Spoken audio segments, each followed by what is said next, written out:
I think it actually works. I'm on my laptop today. Oh, nice. Was that you that just did that? Yeah, I think so. Oh, I assumed that it was Andrea. All right. I did I was like, also. yeah, I see. Like his came in first, and I All right. accepted it. So you're off the hook tonight, Andrea. Okay. All right. Well, thank you though. I just assumed that was yours. Okay, so I am going to get going. All right. Conservation Commission meeting for Wednesday, February 14th, February 18th, 2026. In accordance with the requirements of the open meeting law, please actually hold on. Let me start. Oh, it is recording. In accordance with the requirements of the open meeting law, please be advised that this meeting is being audio video recorded. The agenda lists all the topics which may be discussed at the meeting and those reasonably anticipated by the chair. Votes may be taken from these discussions. Not all items may be discussed, and other items may be raised to the extent permitted by open meeting law. Please be advised that the town of Lunenburg utilizes Zoom platform as host for its hybrid and remote meetings, that the Zoom platform utilizes AI technology known as AI Companion to create audio transcriptions of meetings to aid in the subsequent preparation of meeting minutes, and that the AI companion is activated immediately upon launching the Zoom application. You are hereby notified that the AI technology may capture audio prior to the start of the meeting and or following the conclusion of the meeting. Okay, calling the meeting to order at 7:01 p.m. on February 18th, 2026. Going to do a roll call. Teddy Doucette, Here. Chris St. Germain, Here. Andrea Burnett, Here. Mike LaRouche, Here. Richard Bursch, Present. and I am here, and Mary Wilson will be a little bit late. Okay, we do not have any appointments tonight. Um, Public comment, are to be limited to 3 minutes and on a subject matter under the direct jurisdiction of the commission. Comments about current agenda items are to be made during the comment period of the specific agenda item. Please address all comments to the chair. Do we have any public comment?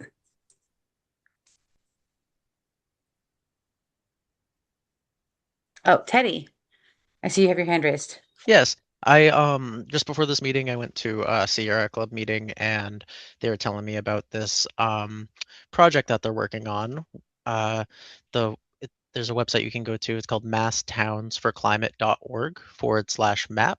And it's a map of all the municipalities in Massachusetts, and it's a work in progress, but they're compiling all the data of various sustainability efforts that towns can make and like various provisions that they can put into their town to make their towns more sustainable.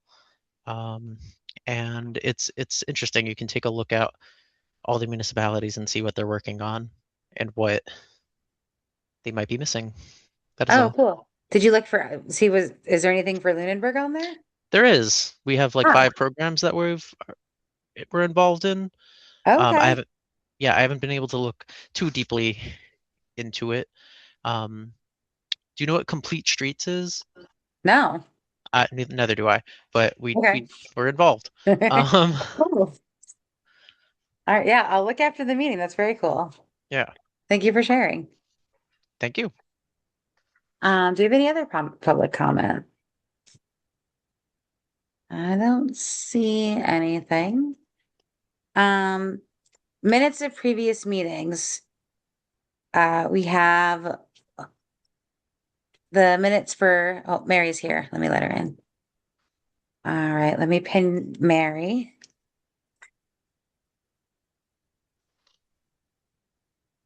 There she is. All right, I'm just pinning you, Mary.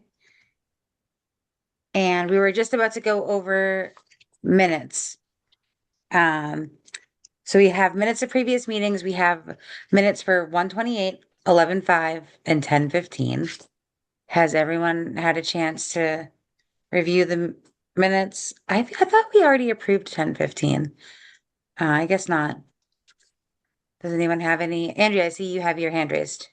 Yeah, I don't think I was present for 10:15. I did go back and review it, but I don't know how to do the Mullen rule thing, so I don't know if the Mullins would count for oh, minutes anyway. oh, okay. So I could have sworn we already approved those, but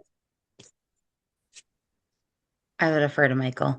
Um, do we have any other questions about minutes? Or has everyone had a chance to go over them? Yes. I'd like to make a Okay. motion to approve. Um, should we do them separately because there were some people who weren't at some of these meetings? Like I know we had some people who weren't at 128 and Andrea wasn't at 10:15. Sure, we can So, do them separately. I'd like to make a motion to approve the meeting minutes for 128. okay, Second. awesome. Roll call vote, Teddy Doucette. Aye. Chris wasn't there. Andrea Burnett, Aye. Mike LaRouche, Aye. Rich was not there. Mary, you weren't at 128, were you? I was at 128. I was not at 24. Okay. So Mary Wilson I and I for myself. Okay. Can I have a motion or do we have a motion for 11:05? So moved. Second. Okay. Teddy Doucette, Aye. Chris St. Germain, Aye. Andrea Burnett, Aye. Mike LaRouche, Aye. Richard Bursch, Aye. Mary Wilson, I and I for myself. One more. 10:15. Do I have a motion? motion to approve the minutes from 10:15. Second. Teddy Doucette. Aye. Sorry, I was muted there for. That's okay. I heard you. Chris St. Germain. Aye. Andreas, you said you weren't at that one. Right. Mike LaRouche, Aye. Richard Bursch, Aye. Mary Wilson, I and I for myself. Okay. Up next, we have new public hearings. All hearings are pursuant to MGL Chapter 131, Section 40, as amended in the Town of Lunenburg Wetlands Protection and Municipal Bylaws. We have 151 Flynn Road, NOY 25-28, notice of intent by Tiffany Ostrozewski for a septic system repair upgrade. Oh, Chris, you have your hand up? Yes. When are you going to, I came here to officially step down. Is that going to be done now or at the end of the meeting? Did you want it to be now, or did you want to wait until Yes, the I was hoping conservation to do it does first thing if that's okay. this? Okay. Yeah, okay.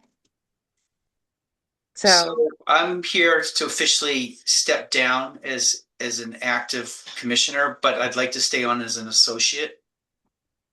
yeah, so I need to figure out what the process is for you to stay on as an associate. Anyone have any?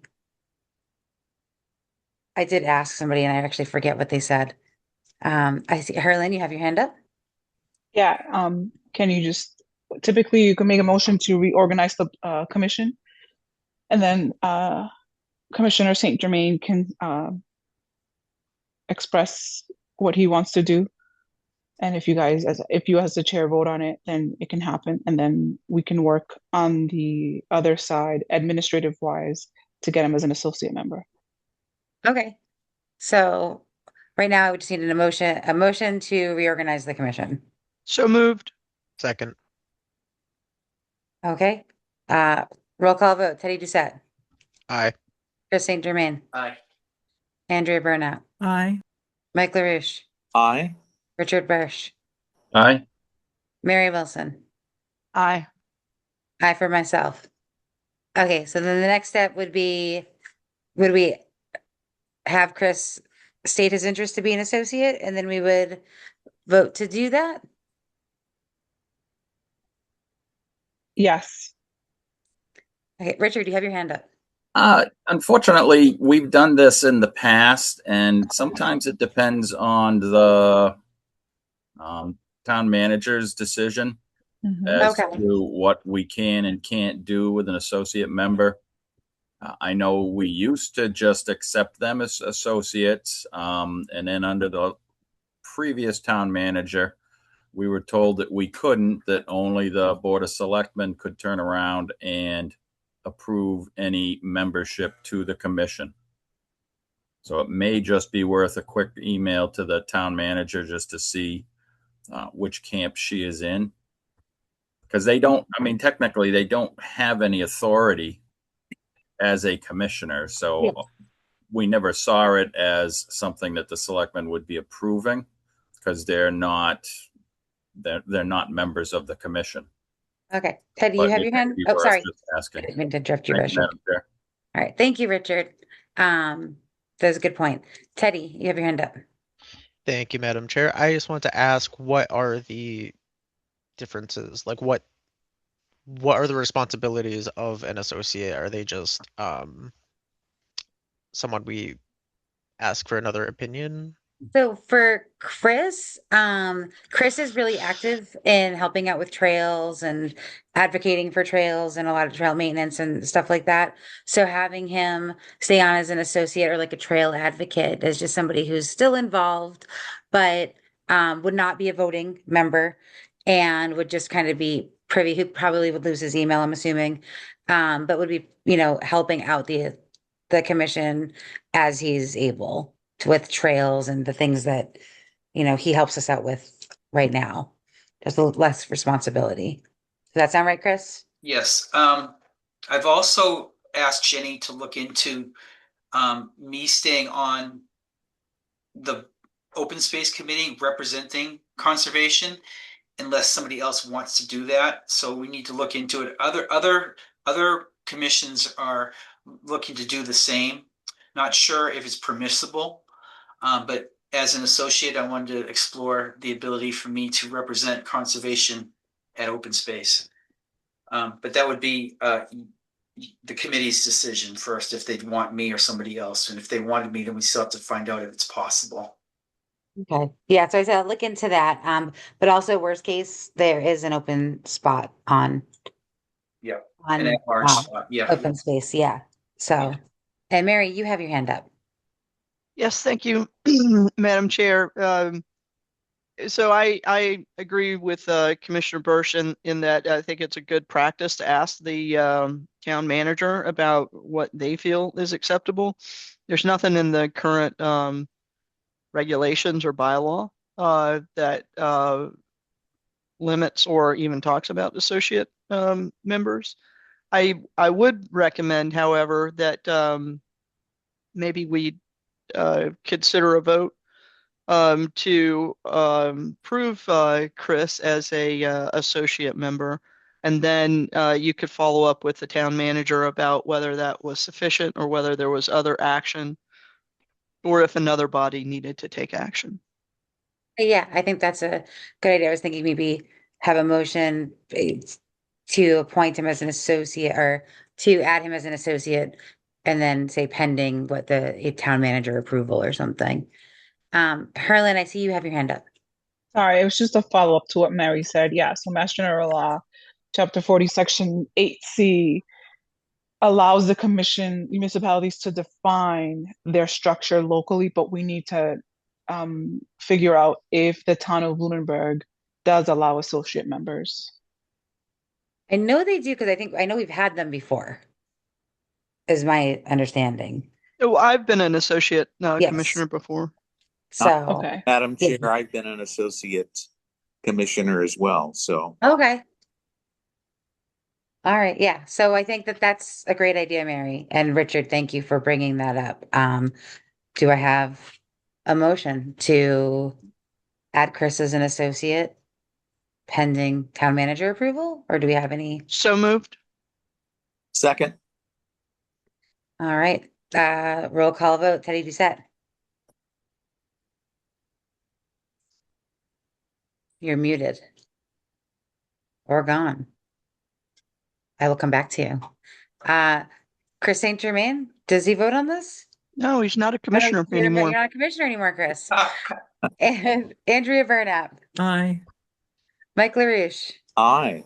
Richard Versh, Aye. Mary Wilson, Aye. Teddy Doucette, Aye. and I for myself. So that is a vote to add Chris as an associate, and I want to say appoint, add Chris as an associate member of the Conservation Commission, Chris St. Germain, pending town manager approval. And a quick question, Chris, did you already submit your resignation to the town manager and the Board of Selectmen? No, I wasn't aware that I had to. Okay. Well, technically, where they're the appointing body, that's who you would usually resign to. Okay. And I don't think that as an associate, you can sit on the Conservation Commission seat at the open space. I have a feeling Okay. that's going to be Yep. the answer to that. But we can definitely look into it. So, but like I said, there is a spot. So, it may be best when you're submitting your resignation, maybe also submit your application for open space at the same time. I'm Okay. assuming they'd be very happy to have you. So, Okay. okay. What, I submitted to the select board, you said? Yep, just either the town manager or the just care of the select board. Okay, thank you. Okay. And then I guess, are you gonna hop off the meeting now or are you gonna stay Yes. in? Okay. Yes. All right. Thanks so much, Chris. All right, Thank you thank you. for all of your Thank you for hard everything. work Yes, and thank everything. you very much, that you've done on Chris. the It's been a commission. pleasure. Thank you, Chris. And You're a great we're, group of people. Thank you so much. You're and we're welcome, happy Chris. that you'll be staying on and helping out. Gonna miss you, Chris. Thank you. Bye. Bye. Okay, well, that was bad. Okay, so thanks everyone for holding on. Back to new public hearings. All hearings are pursuant to MGL Chapter 131, Section 40 as amended, and the Town of Lunenburg Wetlands Protection and Municipal Bylaws. We have a notice of intent at 151 Flynn Road by Tiffany Ostrozewski for a septic system repair and upgrade. Do we have the applicant or their? Hello, I see. Is that Chris McKenzie from Dillis and Roy? Yeah, that's correct. Thank you. And then you feel free to share your screen or go over anything. Yes, I would like to do that. Yep, you should have the ability. Okay, can everybody see that okay? Yes. All right. So this is 151 Flynn Road. I'm going to pan over here to the topography map. You're all pretty familiar with Lake Shirley here. Flynn Road starts out down Reservoir Road and comes all the way out. And this property is right at the very end of the peninsula over there. So in the plan view over here, you can see this line here is the edge of Lake Shirley. We got the 30-foot no build zone, 50-foot no disturb. 30-foot no disturb, 50-foot no build, and then 100-foot wetland buffer zone shown over here.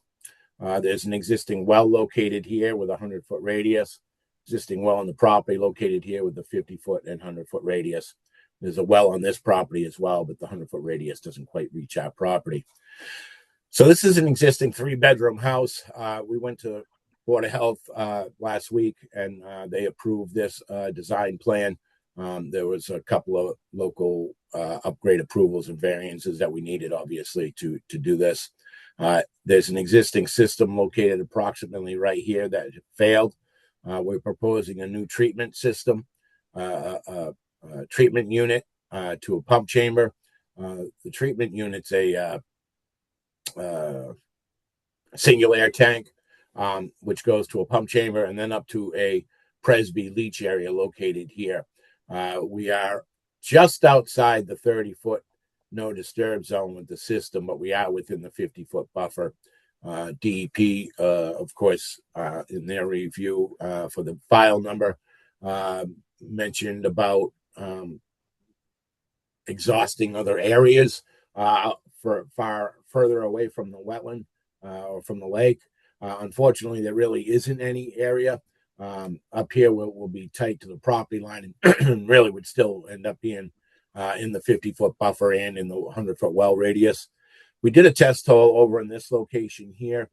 We ended up finding, I believe, about 5 to 6 feet of fill in that area, which was probably brought in to build that original system. So that basically made this area unusable for a system. Plus, with a 100-foot well radius from the neighbor's well, we don't want to work into that area, as that would be an additional variance that would be required. So we designed the system here. We had valid testing there, and we designed the Presby system with the required groundwater offset.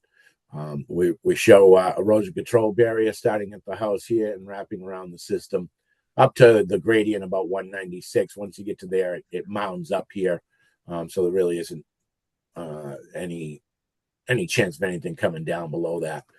So we got the erosion control barrier wrapped around there, and that'll stay in place during the construction and removed when things are complete. I understand Herlin went out for a site walk. Probably had a tough time out there. There's a lot of snow, so I don't know how much he actually saw, but certainly there's the area here was the best suited location for the system. There's some existing trees there.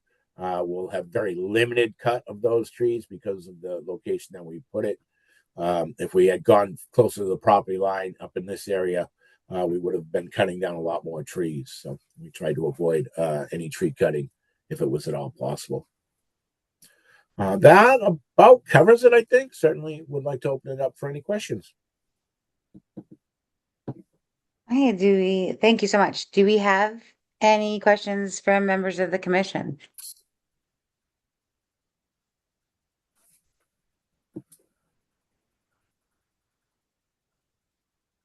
Richard, you have your hand up.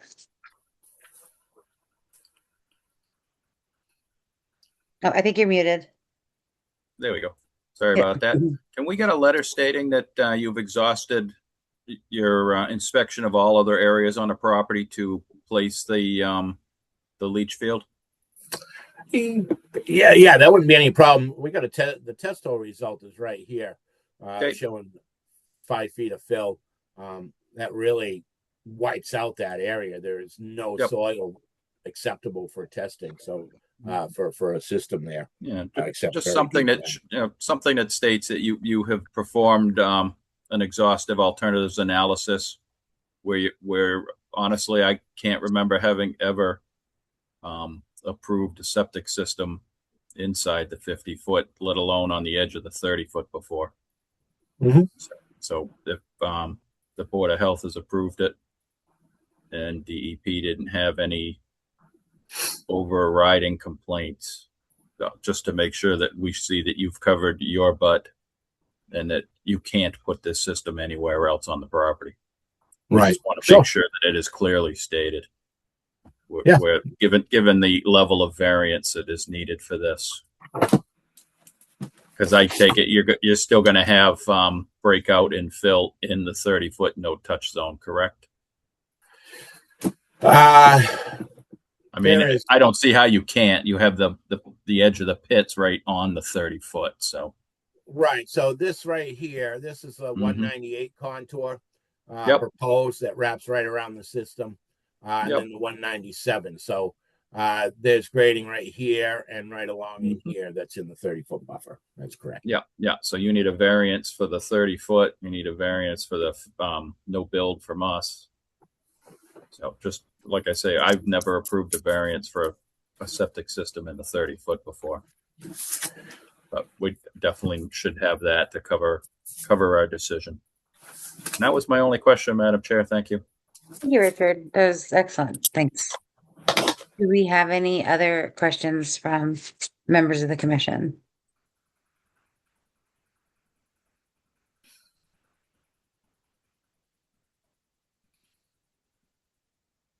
It does not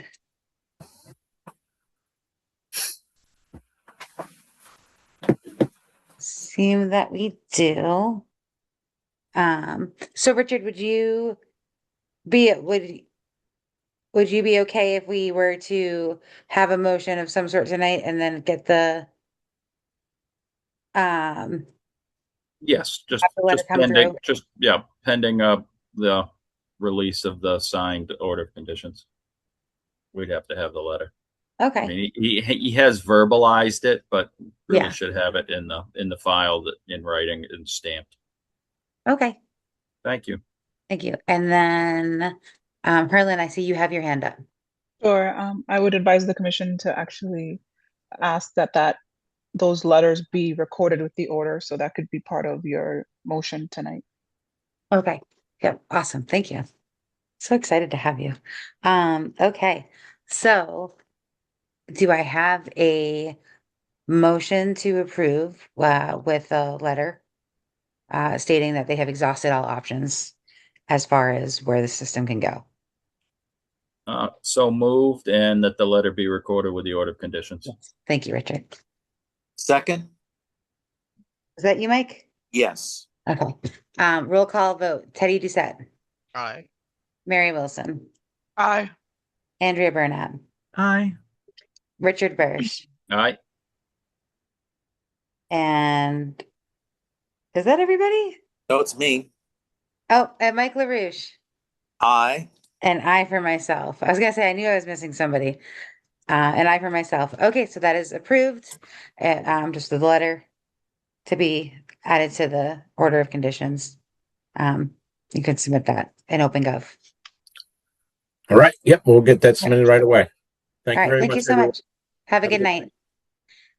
Herlin, you still had your hand up. Was it just still up or? Yeah, I was just still up. Sorry about that. Okay. All right. Up next, we have a new public hearing pursuant to MGL Chapter 131, Section 40, as amended in the Town of Lunenburg Wetlands Protection and Municipal Bylaws. A public hearing for 822 New West Townsend Road on a request for determination of applicability for a proposed 30-foot by 40-foot detached garage. This is RDA 25-18. Do we have the applicant or their representative on the call? I see you are. Madam Greg Chair, Greg Roy. Roy Yep. is here. Okay. Chris, you're still sharing your screen. I'm gonna turn that off unless you want to turn it off. Okay, awesome. Now, Greg, you can share your screen if you'd like. Okay, excellent. Greg Roy with Dillson Roy representing the applicants this evening. Thank you for your time. And bear with me as I share my screen. Okay. How's that? Can you see the plan okay? Yes. All right.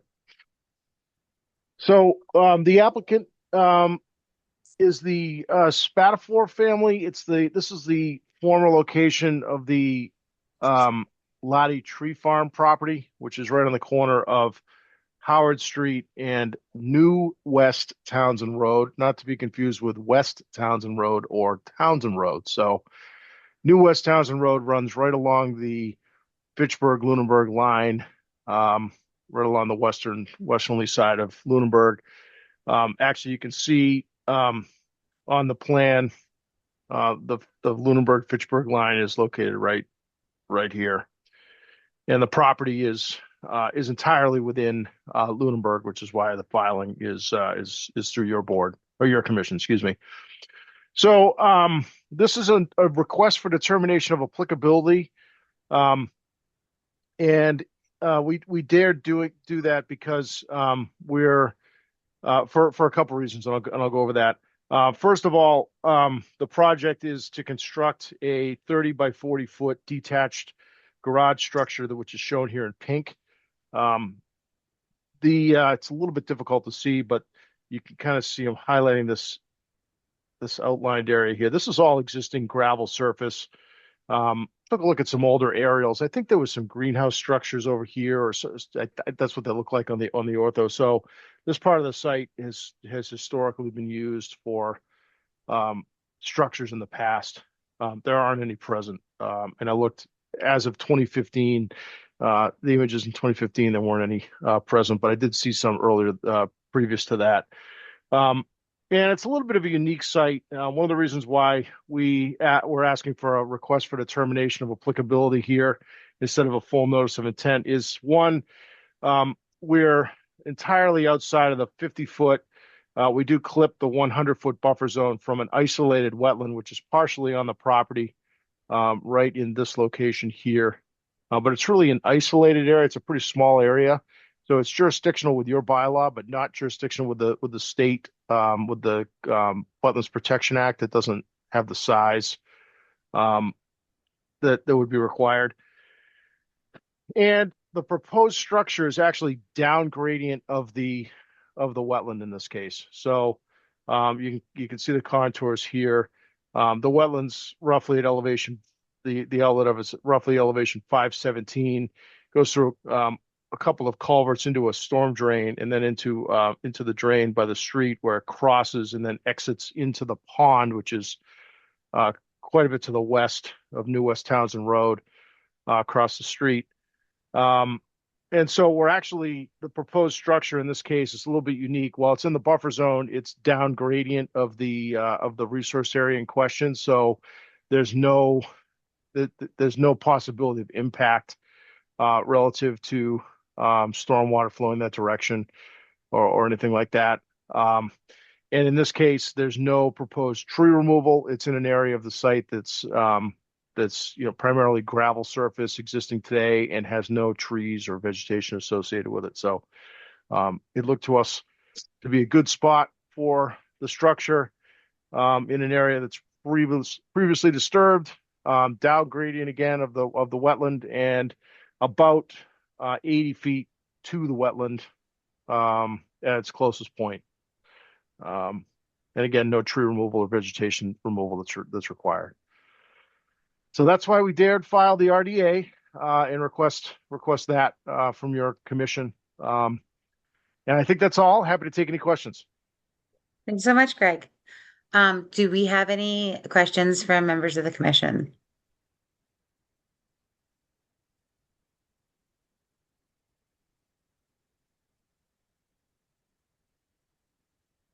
Mary, you have your hand up. Yes, thank you, Madam Chair. The garage, is it going to have a cellar or just like a slab foundation, or how is that going to be constructed? I'm not exactly certain, but I would imagine, if I'm guessing, it's a slab. I mean, we're calling it a garage, so I would expect it has frost walls and no basement under it. But Okay, I'm so not minimal, I'm not certain on that. minimal kind of digging and stockpiling happening.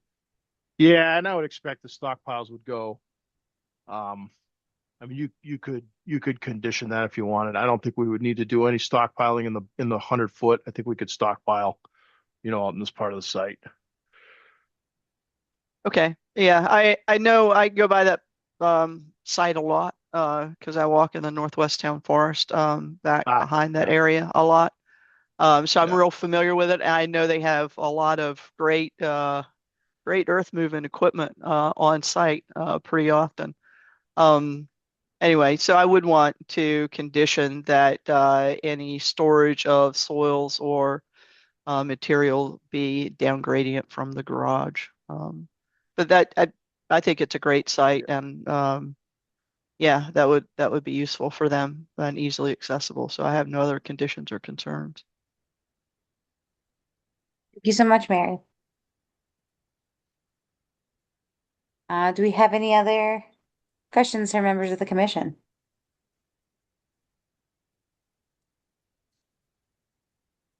Okay, and then Harlan, do you have anything that you'd like to add or update on this? I drove by the site as well, and I didn't see, I mean, the area looks like it's somewhat already disturbed. There's no growing vegetation or new vegetation. There's no trees in that area, so I didn't really have any comments. Out of curiosity, I just wanted to know the same thing Mary asked, was what were they going to use for a foundation, which I figured was a concrete slab. Okay, awesome. And okay, I looked up some historical imagery, and there were some greenhouses right in that location. Yeah, that's what it looked like to me. Okay, do we have a motion for a negative determination with the condition that the stockpiles be outside of the 100-foot? So moved. Second. Okay, roll call vote. Teddy Doucette. Aye. Mary Wilson. Aye. Andrea Burnap. Aye. Mike LaRouche. Aye. Richard Bursch. Aye. And I for myself. All right, that is a negative determination. Okay, thank you very much. Thanks so much.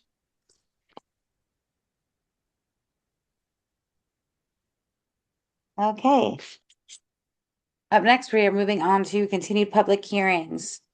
Pursuant to MGL Chapter 131, Section 40, as amended in the Town of Lunenburg Wetlands Protection and Municipal Bylaws, we have a continued public hearing for a notice of intent by D2B Construction LLC for patio reconstruction at 58 Spring Street Extension, NOI-25-27. Do we have the applicant or the representative on the call? Yes, this is Maureen Harold from Norse Environmental Services. And I'll just bring in the plan. That Awesome. works. Let me. So, this is the second meeting that we had.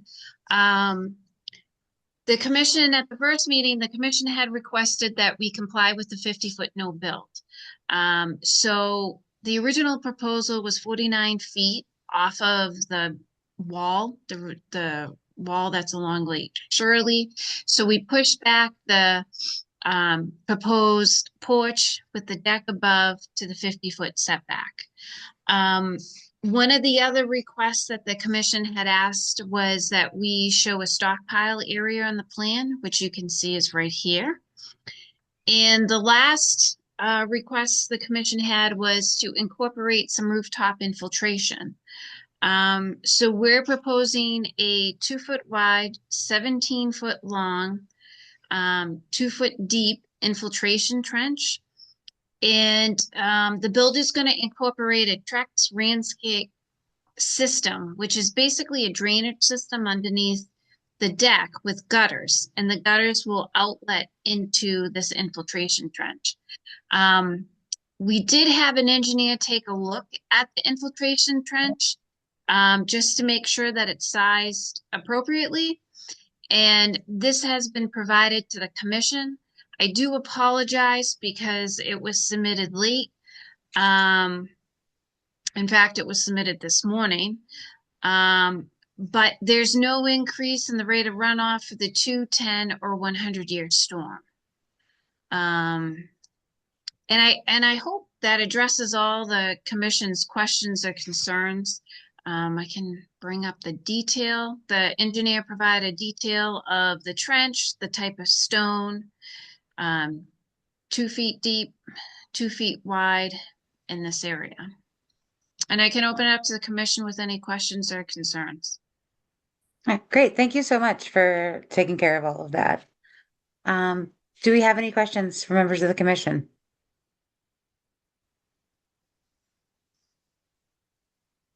Madam Chair, Yes. I was not present at this original presentation, so I feel I should recuse myself for this particular. Great. Absolutely. Thank you.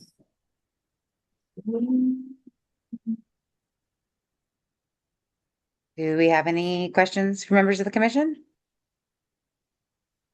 Doesn't seem like. Do we have any questions from members of the public? Sometimes I forget to ask that. Nope, doesn't seem like it.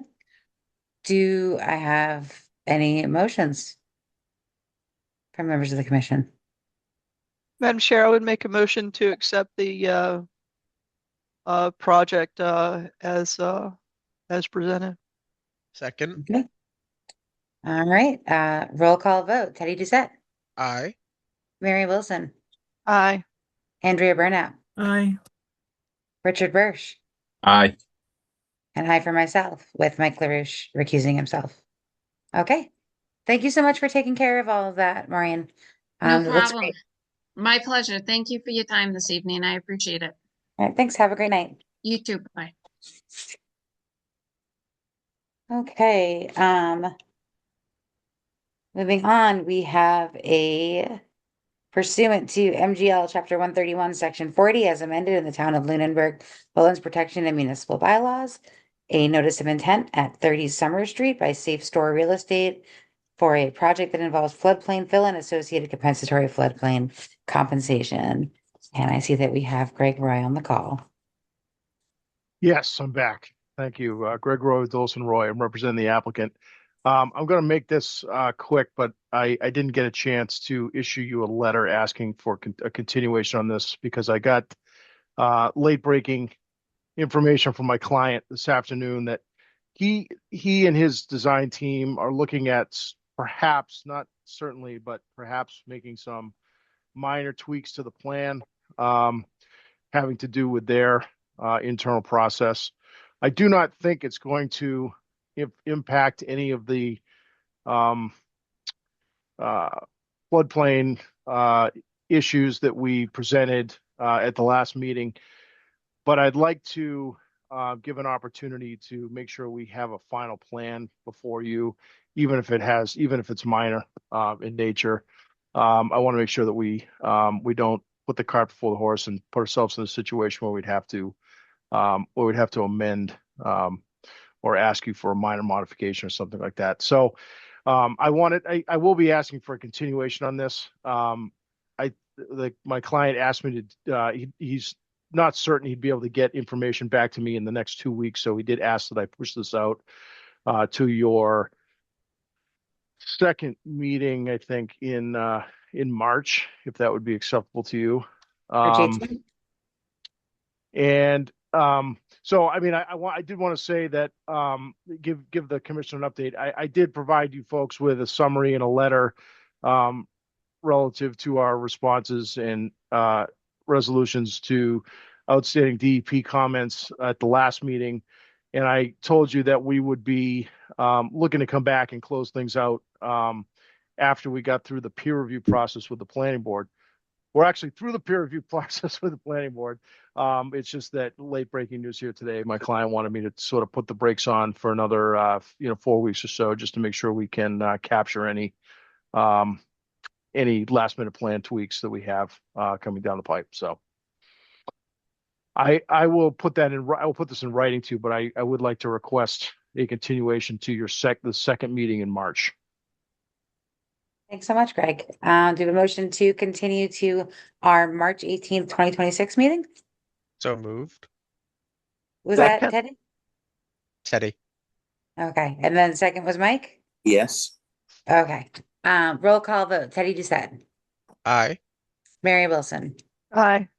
Andrea Burnett. Aye. Mike LaRouche. Aye. Richard Bursch. Aye. And I for myself continue to March 18th, 2026. Thanks, everybody. All right, Thanks for your time. Mike. Okay.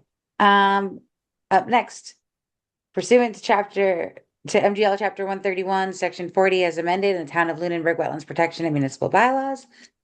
Continued public hearing at 27 Fire Road 15A for a notice of intent by Steve Bean for a project that involves the demolition of an existing cottage and construction of a replacement house and deck on the property.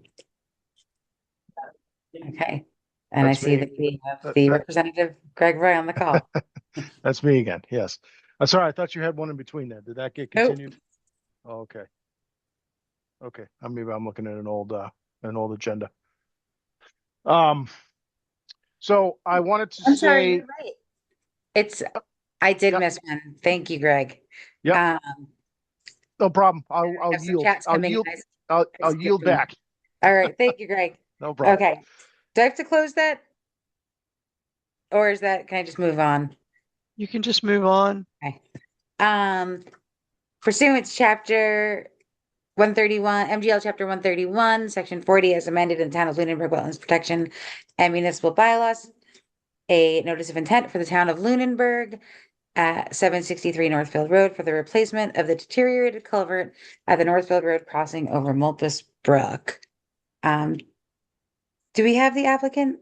The applicant requested a continuance Okay. All right. to Did they- March 4th. March 4th. Okay. Do I have a motion to continue to March 4th, 2026? So moved. Second. All right. Teddy with the motion and Mike with the second. Roll call vote. Teddy Doucette. Aye. Mary Wilson. Aye. Andrea Burnett. Aye. Mike LaRouche. Aye. Richard Bursch. Aye. And I for myself. Okay. Up next. Pursuant to MGL Chapter 131, Section 40 as amended in the Town of Lunenburg Wetland Protection and Municipal Bylaws, notice of intent by Steve Bean for a project that involves the demolition of an existing cottage and construction of a replacement house and deck on the property at 27 Fire Road 15A. And I see we have Greg Roy on the call. It's these little letters on this one. Just skipped right over it. Okay. That's okay. Yeah, no problem. You're flying this evening, Yeah. so it's good. I want to be respectful here. I did work with the client in the last couple weeks, but we only got you a plan today, which was which I uploaded on your portal this afternoon. So, I don't want to step out of turn. I know you folks like to get things more in advance of that. So, I wanted to preface it with that, I guess. And I am happy to speak to the changes, which weren't significant, but we did make at least one notable change that we think is notable. But I wanted to give a nod to the fact that we had just uploaded the plan and be respectful of the fact that you like to get more notice than that. So speaking for myself, I'd be happy to take a look at it and ask questions at least. Is everybody else okay with that? Okay. Yeah, I love to be able to ask you questions while you're here. So I Yep, think that's fine. Yep, good. So I will do the screen sharing thing. Hold.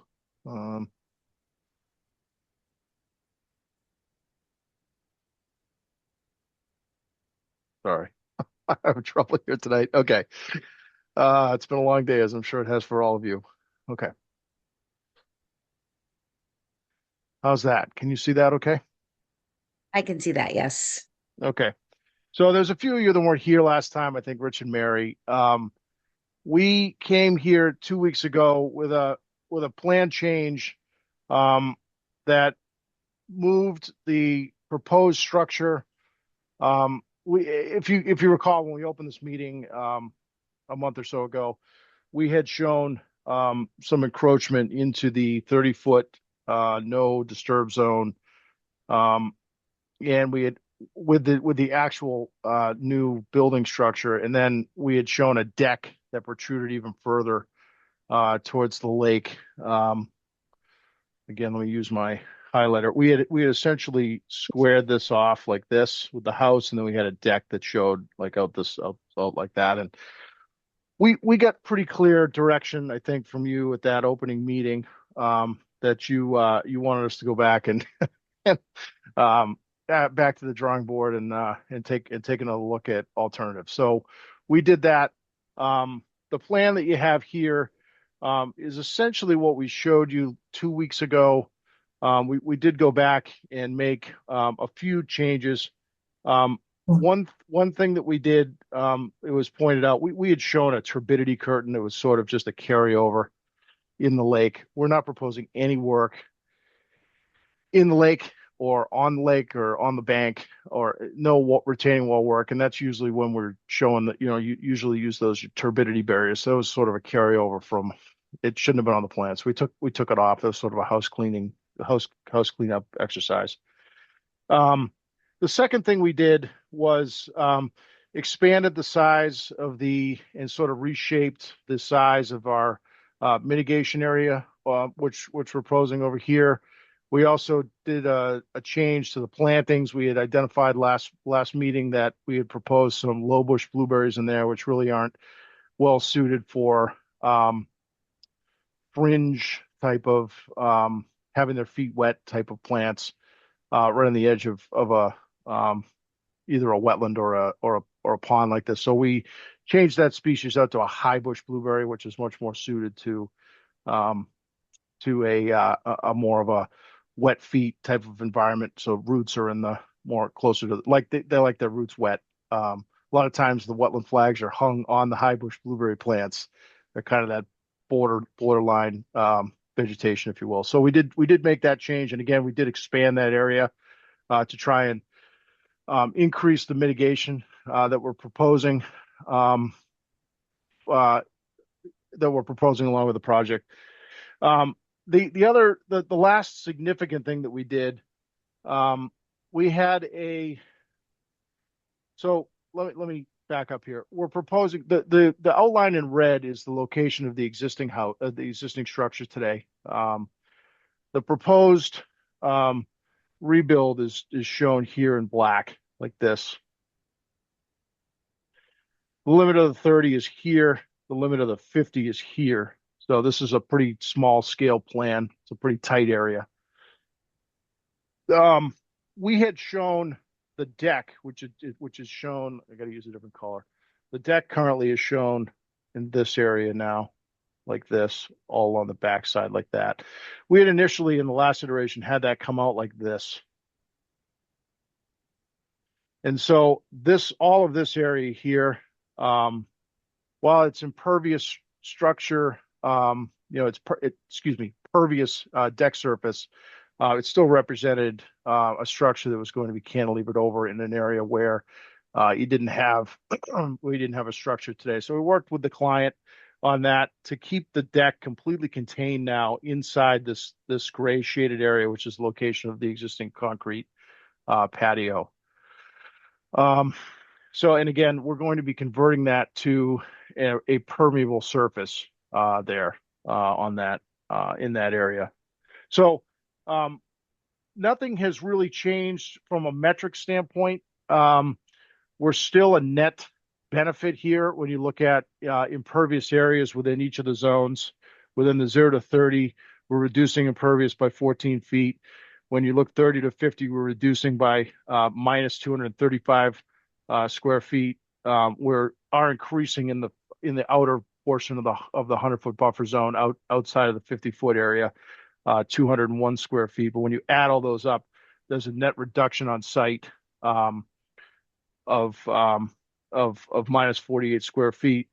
And I guess to make sure that we're providing a net ecological benefit on the property, that's the reason why we're also including to take back a portion of lawn area, manicured lawn area that's right up and against the lake that's currently being maintained as lawn, and turn that back to a naturalized area right along that lake shore within the actually within 10 to 15 feet of the water within that 30-foot buffer zone. So those are the major changes that we made between 2 weeks ago and today. And I'm happy to take any questions or comments. Thanks, Greg. Do we have any questions for members of the commission? But Mary, you have your hand raised. Yes, thanks, Madam Chair. So I did watch the last meeting and do have a signed Mullins attestation. I'll make certain that the office has. Excellent. Thanks, Mary, for that. Yeah, one of the things that I had a question about was what was the increase in square footage of the structure, and I'm particularly interested in the increased square footage in the 50-foot zone. Of the actual house structure? Yeah. Yeah. And I think Commissioner LaRouche had asked that last time as well. I apologize. I should have come armed with that. I'm going to open up CAD here and get you an answer. So it's going to take me a minute, but I will circle back to that question. I'll get you an answer on that. Excellent. And then while Greg is doing that, the other thing that I wondered, so it appears that there are already 2 inhabited dwellings on the property. And then I also noticed while we were out there, the garage is a 2-story structure that, even though it's not, it doesn't have anybody living in it, it looks like that also would be suitable for converting into a living space. So what has the applicant done to kind of exhaust those opportunities to expand that are outside of the 50-foot no build zone? I'd have to get back. I mean, essentially, when I was hired for this project, it was a presentation by the client of asking me to stating that he wanted to, renovate or replace, the structure in place and make it slightly bigger, or make it bigger. But the other structures on the site really weren't part of the of my scope, if you will. I mean, I'm not saying your question is invalid. I understand where you're going with it, but the fact of the matter is he's got 4 lawful structures on the property today, and he's looking to do renovations on one of them, to remove and replace one of them. So that's really the project that I was given. So I'd have to give, it's sort of a different question than I was given it from a design standpoint at the beginning. So that's understandable. And the reason why I'm asking the question is we do have those, no build zones, right, set up for a reason. And in our regulations, it actually says that we're allowed to, waive if there's a hardship. But with so many other opportunities that appear visible on the property, it doesn't appear to be a hardship that would make this one commissioner want to provide a variance without some other justification that's not apparent to me. Understood. Do you have anything else to add, Mary? No, I just wanted to give Greg an opportunity to let us know what the increase in square footage is, because it is a very tiny building that's there. So, the actual expansion may not really be that much. I mean, in terms of just the square footage, but I'd like to know what it is. Yep. I'm having a heck of a time with my AutoCAD. I'm not sure what's going on here. It's totally frozen on me. Sorry. Hold on. While Greg is working on that, do we have? I'm gonna stop share real quick. Is that okay?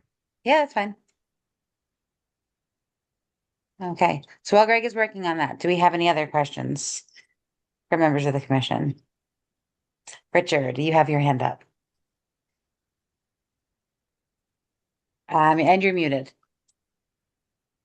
Sorry about that. No worries. I had asked at the first meeting about the possibility of moving the new structure out of the 50-foot no build zone. And I know there was questions on the fire road. And in listening to the last meeting, it didn't sound like Greg said, no, we couldn't move the building.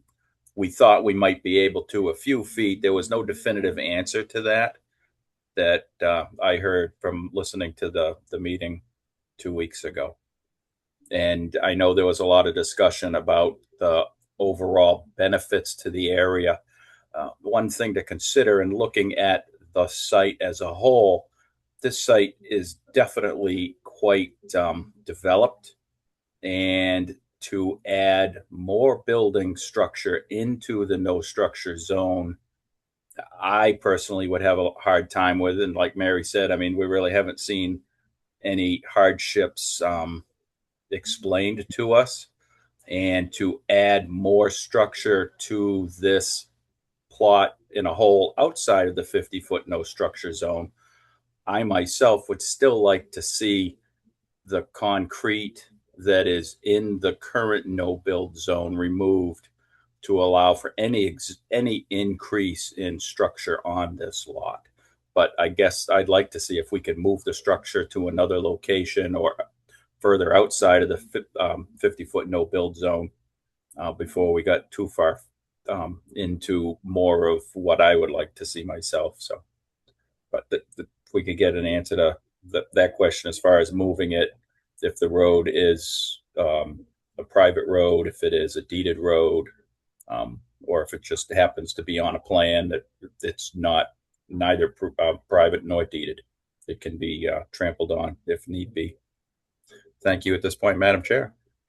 Thank you, Richard. I'm still working on your area. I'm sorry. Okay. With me. Yeah, so I would kind of echo what Mary and Richard have said, and well, both different things, but as far as the structure goes, I know we are going backwards away from the 50, and we just have that one area that's bumped in right now that we're looking to bump out. And I would like to see it built further back, maybe go up, or just, stay outside of stay what keep anything new outside of the 50 foot if possible. But that's just me speaking for myself. I do see, because we're already going back, so there is, you know, space being made in the back too. Right. I understand what you're all saying. Yeah. Can you see the screen now again? Yep. Sorry for that. I'm not sure what's going on with my AutoCAD tonight. I couldn't, it's frozen. I can't, and I don't want to do anything to get kicked out of the meeting. So, the front box here that we're looking to fill in is about 93 square feet in size. So it is a little deceptive. It's pretty small. And then there is a triangle back here just because of the way the geometry is of the 50 foot. There's a triangle back here that we're also looking to fill in, which is 35, almost 36 square feet. So you're talking a total of, in the 120 square foot, 120, almost 130 square foot range. So, what's that? Equivalent of a 10, almost, a little less, like 11 by 12 foot area equivalent. So not a huge grab. We are proposing, maybe I was doing something at the time when Richard was talking, but we are intending to take the entirety of that concrete patio out and convert it to a permeable surface. So that is in the metrics in that area. It's a traveled way, so it's the way you get, from it's the way you walk there into the existing structure. So we have to maintain it as a sort of an approved area, but we are intending to take it from a impervious surface to a permeable surface. So that was one of our. We never dare come before you to. Well, I guess we were pushing the limit a little bit on the first submittal, arguably, but we really do try to present projects where if we're putting you in a position to have to be requesting you to grant a waiver, we try to put you in a position that it's an environmental net positive to the structure. That's at least been the standard that we've held to in the past. So I do understand Richard's request for a more detailed alternatives analysis, which I think Mary also sort of was the spirit of Mary's question as well. So we can I'll work with the client on that. Right. I just noticed is that proposed stairs coming off of the deck? This one here? No, to the left and up where it says, oh, that's pointing to these stairs right here. And there's already Oh, stairs yeah. going Yeah. down. These Right here, there. yeah. Yeah. These I think would go. I don't think we need those anymore. I don't think we're proposing connectivity down there Okay. anymore. So So the stairs would be integral to the deck. So this deck would be higher than the existing patio today because the first floor would effectively be raised here. So those stairs would go up to the deck level here. But again, that deck would now be completely contained in an area that is impervious today, and it would be converted to pervious underneath a permeable deck. So that whole surface would now be, a net improvement to certainly groundwater recharge and runoff characteristics and things. Okay. Do we have any other questions for members of the commission? I have one other question, comment, if you would. It almost seems like if you took the structure as proposed and turned it 90 degrees clockwise, that you'd move more of the footprint out of the 50 foot. Like that? No build. Like this? Yeah, oriented it more like that. But I was thinking more closer to the existing shed. Oh, okay. Yeah, I see what you're saying. So I get it. I get what you're saying. Yeah. And I don't know why that's undesirable. And you and your client, I'm certain, have some ideas about that. But just looking at the drawing, it seems like that would, move more of the square footage. And they want to have, I think, a 2-bedroom building. And I understand that desire. But it just seems like that would kind of move us more out of the 50-foot area. Not everything, but I mean, there's already an existing structure there. I concede that. It's just the expansion of additional square footage there that I feel like our bylaws don't give us much latitude on without some type of extenuating circumstances. So what I'm hearing you say is, well, and forgive me if I'm putting words in your mouth, and that's why I'm repeating it. So, if we come up with a solution that has a net reduction of structure, actual building structure in the 50 with a reconfiguration, it might be something that's moving in the right direction. In my mind, that would be moving in the right direction. You've got a certain amount of square footage that's already in the 50, right? So, Yeah. so in my mind, that's grandfathered. So we if kind you of get could, that, but if we reconfigure that, it might be acceptable as long as it's the Yeah. same or less. Okay. that's yeah, in my opinion, yes. I'm seeing some thumbs ups and Yeah. some claps of the, Yeah. the emojis. So, We are becoming All right. Zoom fluent. all right. I understand. I think I can understand. I understand what you're saying. Thank you, Madam Chair. Thank you, Mary. All right, do we have any other comments? Teddy, I see you have your hand raised. Thank you, Madam Chair. Greg, I appreciated what you were saying about taking up the impervious concrete, making pervious pathway, and I also appreciated the blueberry installations that were on the plan.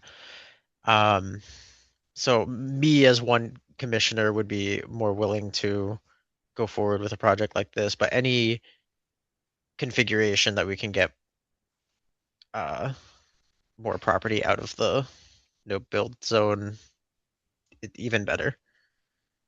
That's all I have. Thank you, Madam Chair. Thank you, Teddy. Thanks, Teddy. I'm Appreciate that. glad to hear all the viewpoints, for sure. Okay, so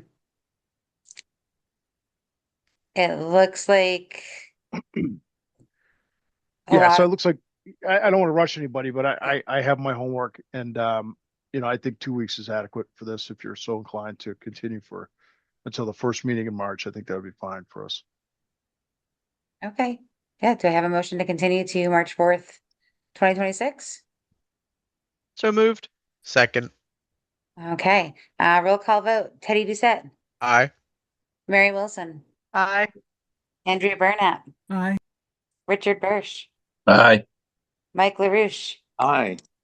and I for myself. Thank you so much, Greg, and we will see you March 4th. Thanks very much. I appreciate you hearing it. Again, I apologize for the last minute nature of the plan submittal. So, We're glad to be able to go through it with you. So well, thank you for that. I appreciate the accommodation. Have a good one.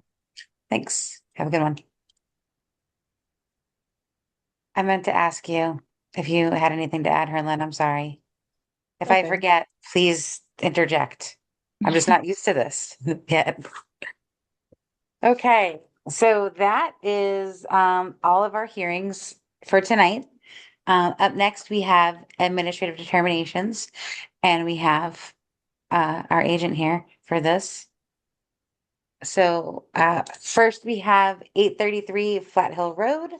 I know we have your notes, Herlin, but first of all, do we have the applicant on the call for 833 Flat Hill Road? Yes, we're here. Yes. Okay, is that Sue Ropiak? Yes, it is. Okay, and then Herlin, I see we have your notes here. Did you want to update us on with your notes, or do you want me to read them out? Completely up to you, but basically the same as I wrote in my notes.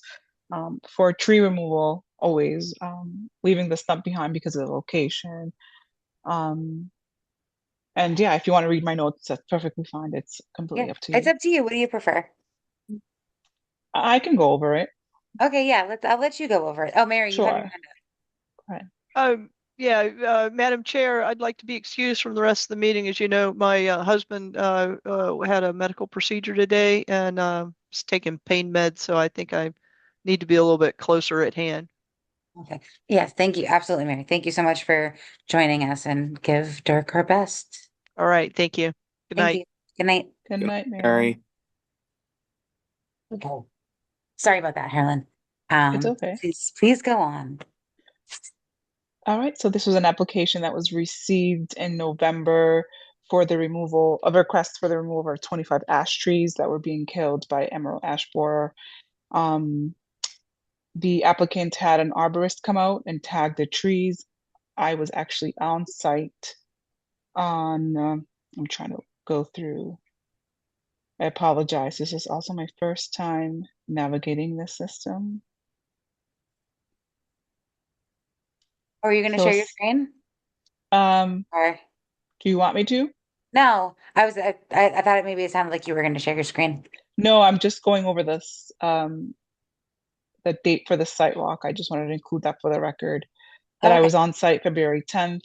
I did see some trees that were visibly tagged. There was they were all infested with the emerald ash borer, and I'm trying to go back to see if I can see some of the pictures that I had taken.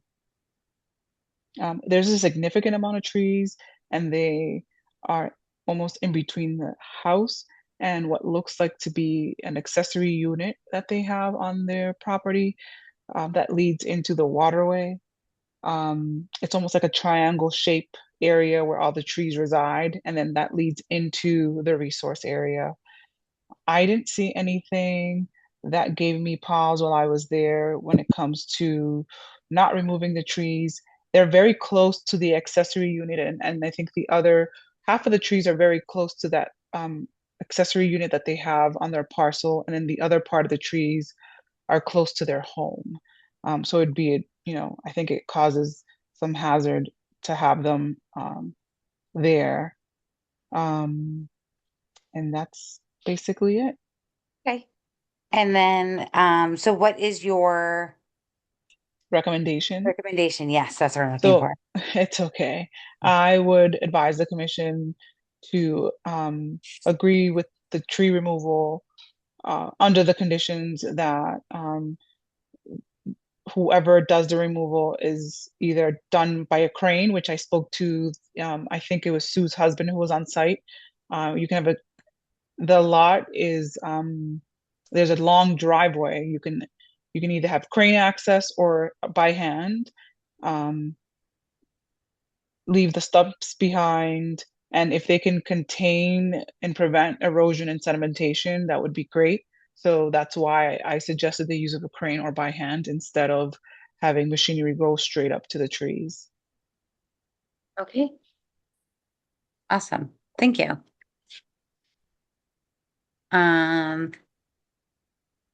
Do we have any questions from members of the commission?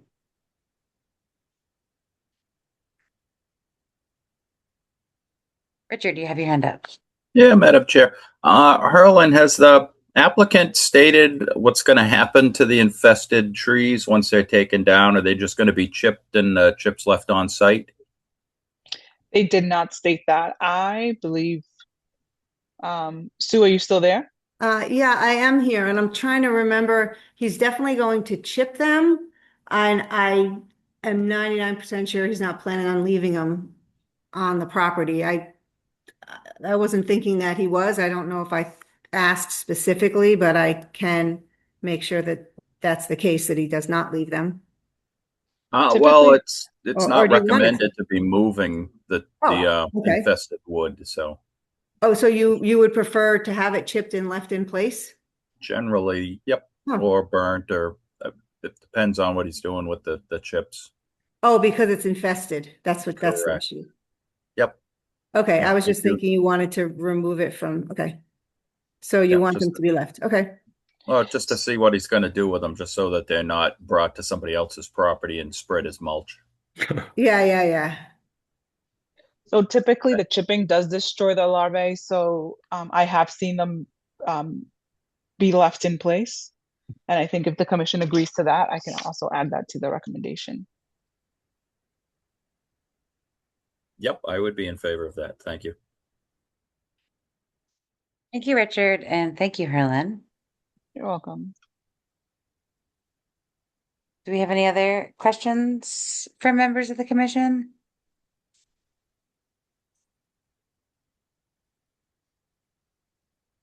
It doesn't look like it. And then, as far as replacement, were we recommending any replacement on this, or what's the canopy? If you're asking me directly, I didn't, they're leaving the stumps behind in the area and it's very congested.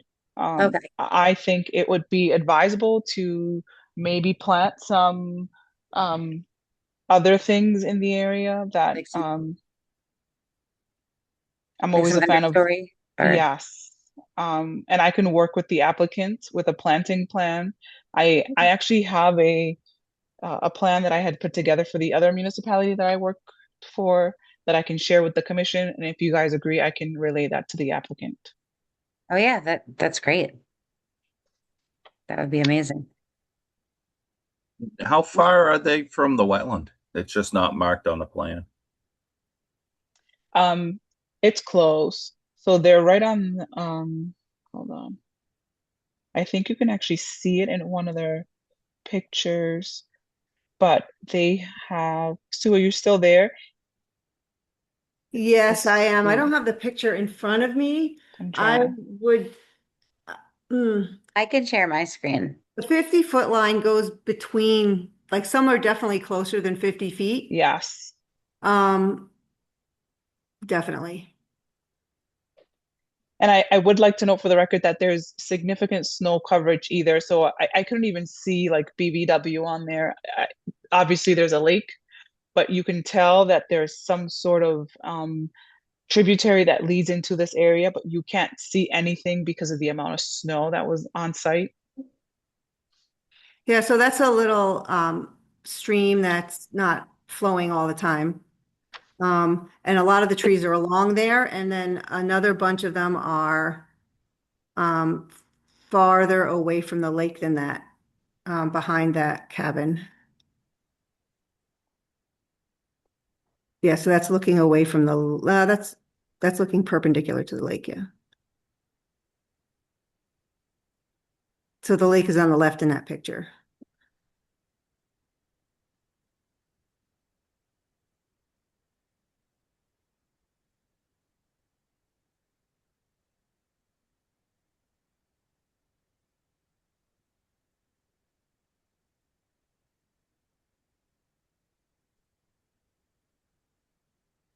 Those are all further back on the property. Okay.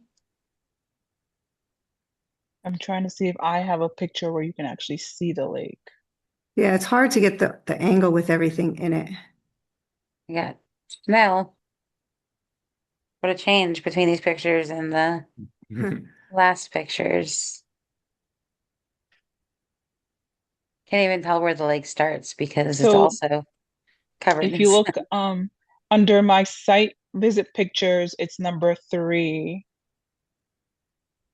Let me see if I can. Number 3, yeah. So do you see the cabin Yeah. so the area that you're showing now is some sort of tributary that feeds into the waterway, the lake. So yes. I think this is the Yeah. same area, right? Mm-hmm. It is. So the trees are pretty close. Yeah.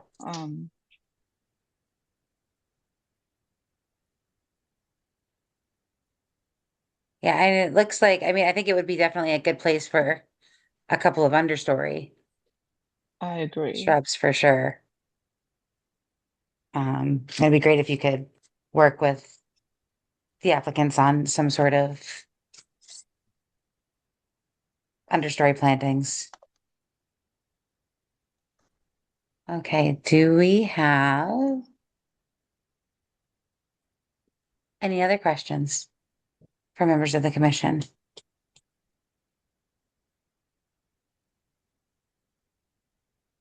Okay, do I have,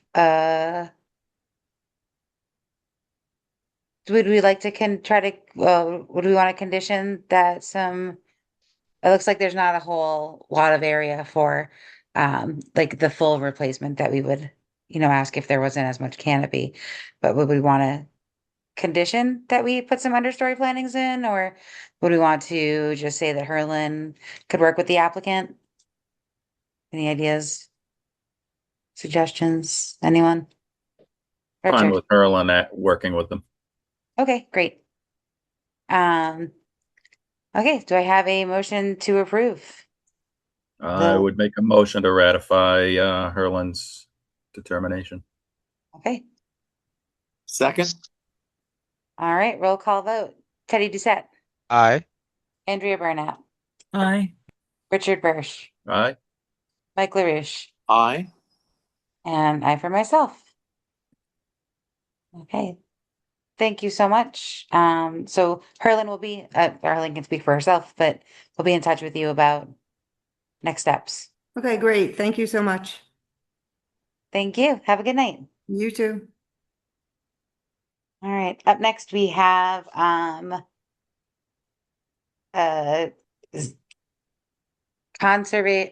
oh my gosh, why can't I think of what it means? I just said it. Administrative determination. What is it conservation administrative determination? For 72 Hemlock Drive, do we have the applicant on the call? It does not appear that we do, but we do have Herlin's notes. Herlin, do you want to go over your notes? Sure. Or your- So, okay. yeah, this was an application submitted in late January at 72 Hemlock Drive for the removal of 4 hemlock trees that were dead. So I was on site for this. Just bear with me.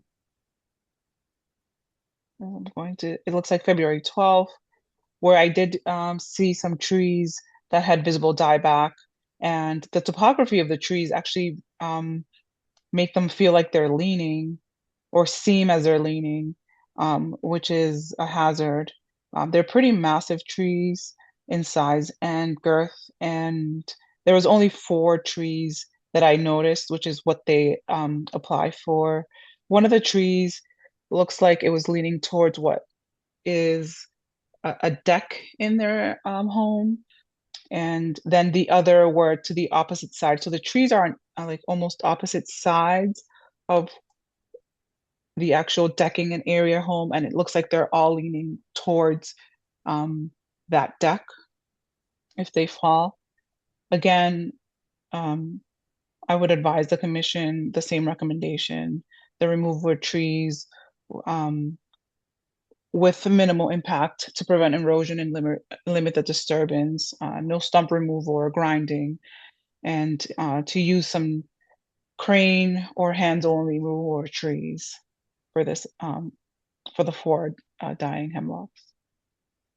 Okay, so I'm pulling up the pictures and everybody can see my screen, right? Yep. Now, Yes. these don't look like super crowded. So these I would, would be looking for, I think, a replacement ratio. Mm-hmm. Does anyone else have any comments or thoughts on that? Hold on, let me bring my screen back because I have to hide the Zoom so that I can actually see my screen. Okay, I can see again. Does anyone have any? Yeah, I would agree that the tree should be replaced as according to the regulation.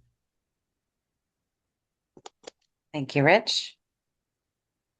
And I roughly in concur. the same spots. I agree. As do I. Okay. All right, well, the applicant isn't here. So we would be, all right, so but we can still approve with the condition that the trees are replaced according to the tree replacement schedule. If anyone wanted to make a motion. Madam Chair, I would like to see a plan back to where these trees are going, where they're single Okay. trees in the area. I want to make sure that the trees replacements are back in the same general vicinity. Okay. And they are, I mean, we have evergreens there. We probably should be trying to put either spruce or white pine back in those spots to provide the year-round shading. Okay. And then did we have the caliper on these, Harlan? No. Okay. I couldn't access the actual. So I don't know if you looked at where I took the pictures from. There's a lot of snow. Yeah. And I couldn't, but I couldn't get that. Okay. All right. Yeah, so can you work with the applicant just to figure out what a good replacement plan would be? Yeah. Yeah, okay. I have one question in regards to planting, and this is just a side note, a digression from the actual project in front of us. Yep. Is the commission ever open to, I know that we have a regulation for replacement of trees. Is the commission ever open to having another area of plantings?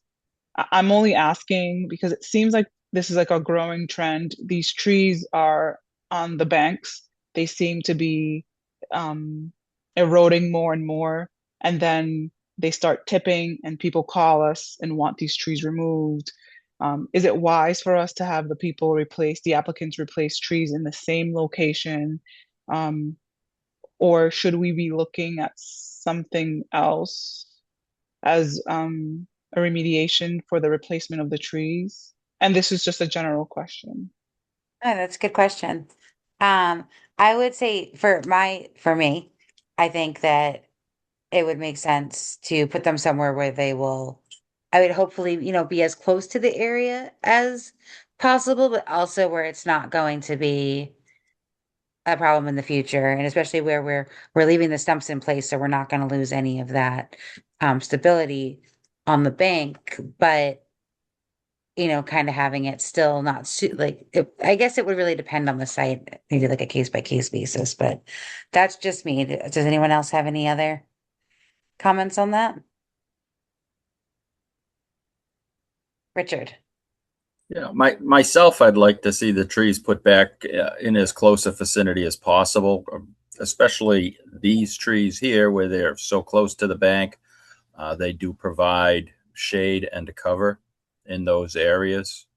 And to take and put the trees, on the other side of the property, they're not going to do the job that these trees were doing in that area. And especially where there's only 4 of them there. I'd hate to see us lose, a few hundred feet of shade and protection along a banking of a wetland or a pond like this. Yep. Good point. Thank you, Richard. Andrea, you have your hand up. Thank you. Yeah, I would agree that it would need to be on a case-by-case basis, as far as, replacing trees. And I'm not any expert, but I'm just wondering if it would help when planting trees to have some other things around them to help stabilize. I mean, I understand that, actually planting 3 trees together they're gonna help each other. But I don't think we can ask people to do that, to replace, 1 tree with 3, but maybe some understory things would help stabilize. It depends on the size of the tree that's being taken out. So there is actually a 1-to-3 ratio. It's in some cases. But Yeah. yes, no, I do think that is also a good point where when you have other vegetation around, that does help stabilize too. Richard, were you going to say something? Or was that you, It was Teddy? me. It was me, yeah. And yeah, for the record, trees and the banks like this provide significant stabilization to the area, which is very important.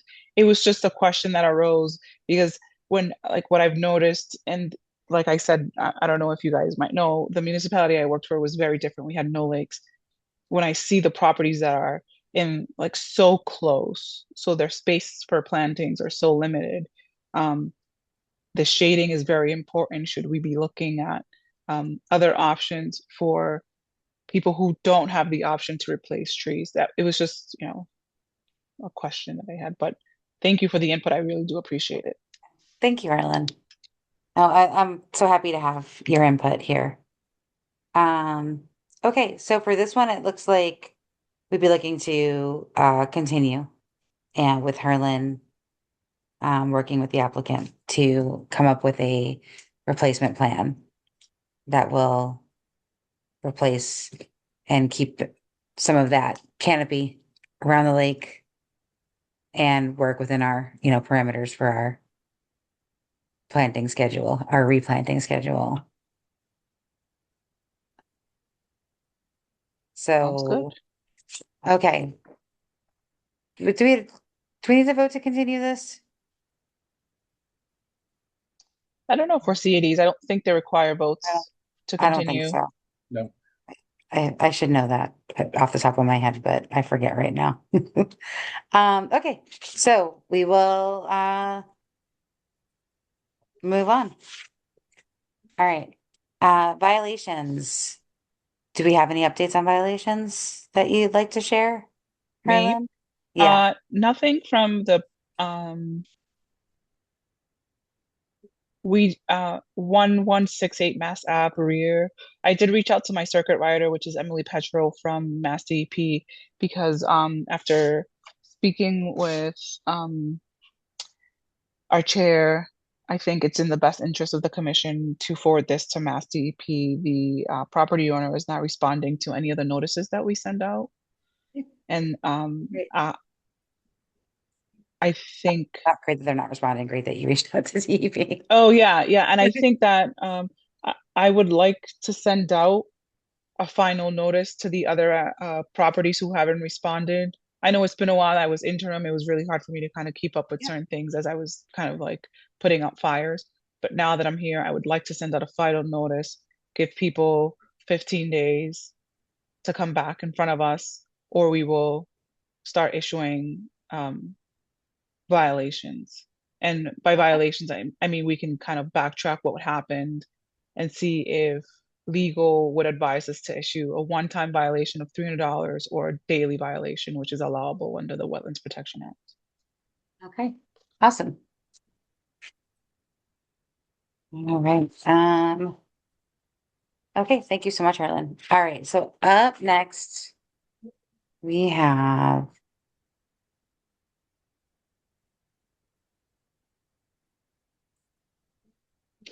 new business. So under topics unknown, we have 215 Sunset Lane. We have an update. They're asking to confirm that a new utility pole can be installed between the 30-foot and the 50-foot buffer. It was not in the plan submitted by the engineer. So they're asking if the commission will require a change of plans. I can pull this up on my screen. Oh, I'm still sharing. Look at that. All right. So 215 is the sunset.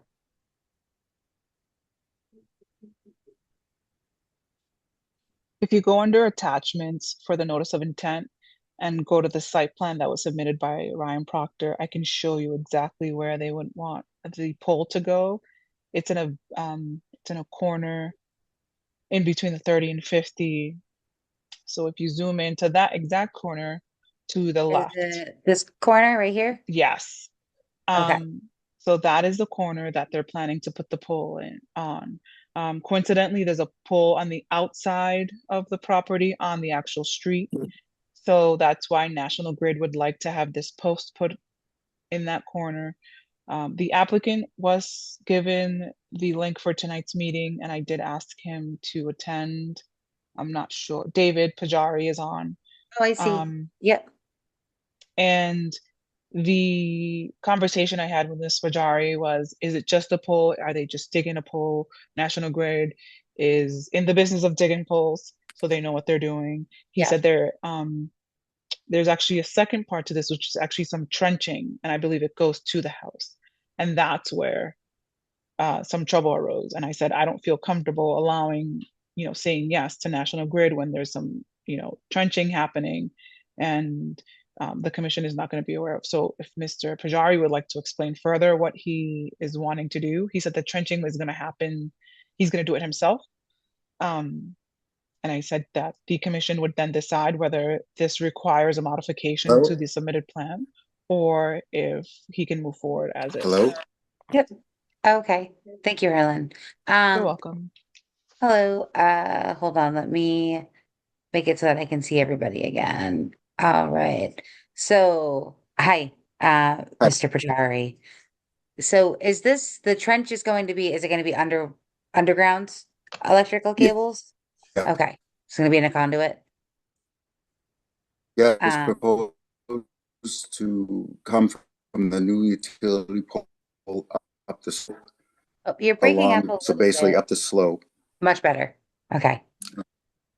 Sorry. I'm sorry. Say that one more time because you broke up. At least for me. I don't know if it was breaking up for everybody.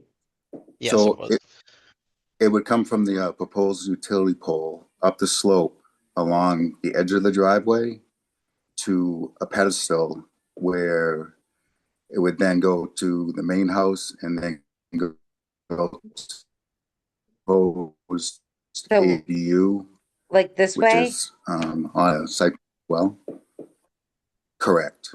Yeah, directly up the slope. Okay. And then just cut So across at somewhere this right point, here. yes, it would come up a little bit higher to where the storage area is for So like this approximately area, that orange line, the orange This one, line. right here, Yes. and then cut over Yeah. straight over. Correct. Okay. So originally this plan shows it disturbed right down to the street with all the trees being removed, and the access to the site, I'm hoping not to disturb that area other than the proposed trench up the slope. So that would be, all the impacted area at this point. Just the trenching. And I wouldn't take down any trees or go in between the trees that are there now. Okay. Is there anything else you'd like to add? No, I don't think so. Okay. Do we have any questions from members of the commission?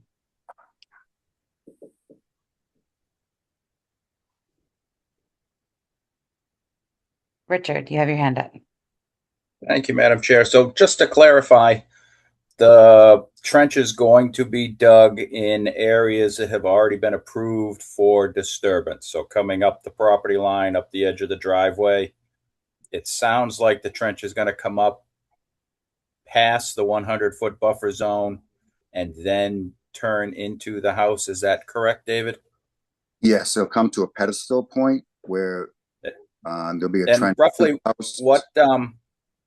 what elevation is the pedestal at? Say, is it at 322 coming up the driveway?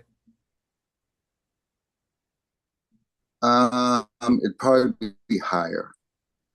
Okay, It's so it'd more- even be higher. Okay, What's this? so Turn so we're only dealing like with the 2/3 of trench the way up coming with up. one. Okay, so we're only dealing with the trench coming up to the 100 Right. foot. Once it's past the 100 foot, that's out of our jurisdiction. So I would have no problem, Madam Chair, Right. myself seeing this as a field change with the pole and the trench where it's already approved disturbed area. It's not changing anything in any construction or any engineering within the project. And Okay. then it's any work that's done above the 100-foot buffer zone line is outside of our jurisdiction. Great. Thank you, Richard. Thank you, Madam Chair. All right. Do we have any other questions from members of the commission?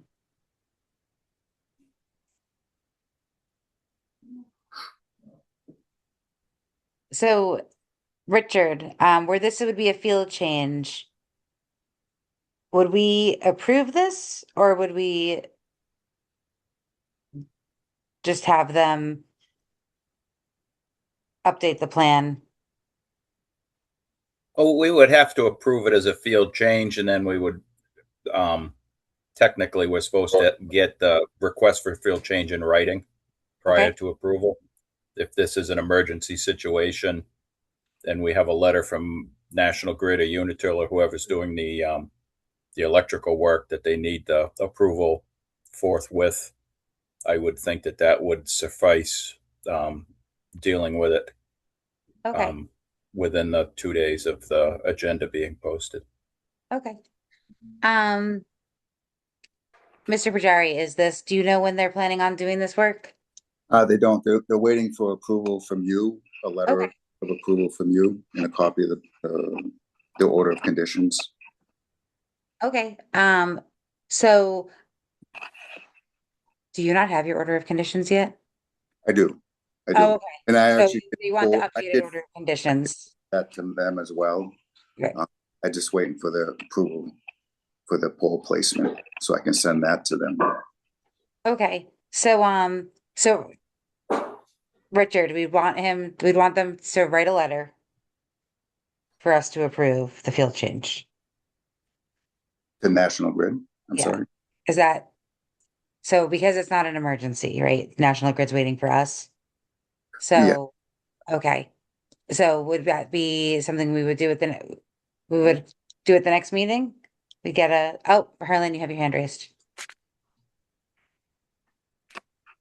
Oh, you're Yeah, muted. we have the email from them. That's why the applicant is here, because I wasn't sure if the commission wanted him to apply for a field change or if you guys would just accept it as is. Okay. So we have an email request from National Grid to see if the commission would approve the pole where it's going. My concern was the digging of the trenching in the buffer. We didn't speak of the size of the trenching or how it was going to happen. He said he was going to do it himself, but I wasn't sure if he was going to have additional machinery on site.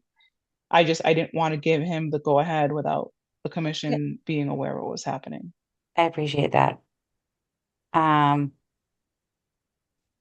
Okay, so I'm just trying to figure out what the best way to proceed here is, because I mean, usually a field change, people come in with a plan for the field change, and then we approve the plan. So we don't have a plan right now, but we do have a letter from National Grid. So, Richard, I'm looking for your advice on how to proceed. I have a plan on my desk, and it's just adopt where the pole is going to go. Okay. Richard, I saw you come off mute. Yeah, no, I would believe we could go forward with the dot on the plan for the pole and then submit a little more detail for the trench. Okay. And just wrap that all into a field change request. Okay, but not approved tonight, approve at the next meeting. Not if it's not an emergency, no. They would put it on the agenda and approve it at the next. Awesome, thank you. Okay, so on that note, unless we have any other comments, I'd be looking for a motion to continue to March 4th, 2026. Second. Okay. Was that you, Richard? Nope, that must have been Teddy. I was going to say that I don't think we need to continue it. It was just a discussion at this point. Oh, okay, that's true. Okay. So not continued, but putting it on the agenda for next meeting, which is March 4th. Correct. All right. Thank you, Richard. Okay. So it sounds like we know what we're doing moving forward. We will have a plan at the next meeting to look at. I can provide that. All right. Thank you so much. All right, thank you so much. Thank you. Thank you, Harlan, too. You're welcome. All right. We have the Lake Shirley update, and I'm going to skip over the other things and we can do that after the Lake Shirley update, just because I don't want to make them wait any longer. Because I see we have a bunch of people on the call for Lake Shirley. So let's just skip to E and then we can go back to B, C, and D. All right, so who is going to be the presenter, and what can I do to help you, or do you just want to get going? Hi, good evening, Madam Chair. This is Wendy Gendron, and I'm with Aquatic Restoration Consultant. I believe Joanna may be on the line here, but I represent the Lake Shirley Improvement Corps in terms of independent consultant looking at the lake management activities. And so annually I provide my own report, and I just for awareness that I am not invested in any one technique, so I'm considered really a third-party reviewer of the management of Lake Shirley. So I'm going to present the report that was submitted to you folks back in December. With me, I have Dominic from Solitude. I'll give him a chance to speak a little bit later, and if Joanna's on, I'll open it up to her as well. Joanna, are you on? Do you want to say anything? I don't see her on. Am I missing her? I think she's under J. No, she's not available. Okay. Okay. Well, hopefully everything is okay, and I will proceed as planned. So hopefully you can see my screen here. I can't see your faces anymore, so if you could just verbally let me know you can see it okay. I can see it. Great. Thank you. Okay, so I'll start off with the drawdown. Lake Shirley they target a 6-foot drawdown every winter, and the purpose of the drawdown is to control aquatic rooted plants, specifically invasive, non-native species. However, a drawdown will impact natives as well. The conditions for the drawdown are listed in the order of conditions, and the drawdown of this past year complied with those conditions. They achieved a 5.8-foot drawdown, which is pretty good in terms of the target. The drawdown was about 2 to 3 inches per day, which is within the conditions.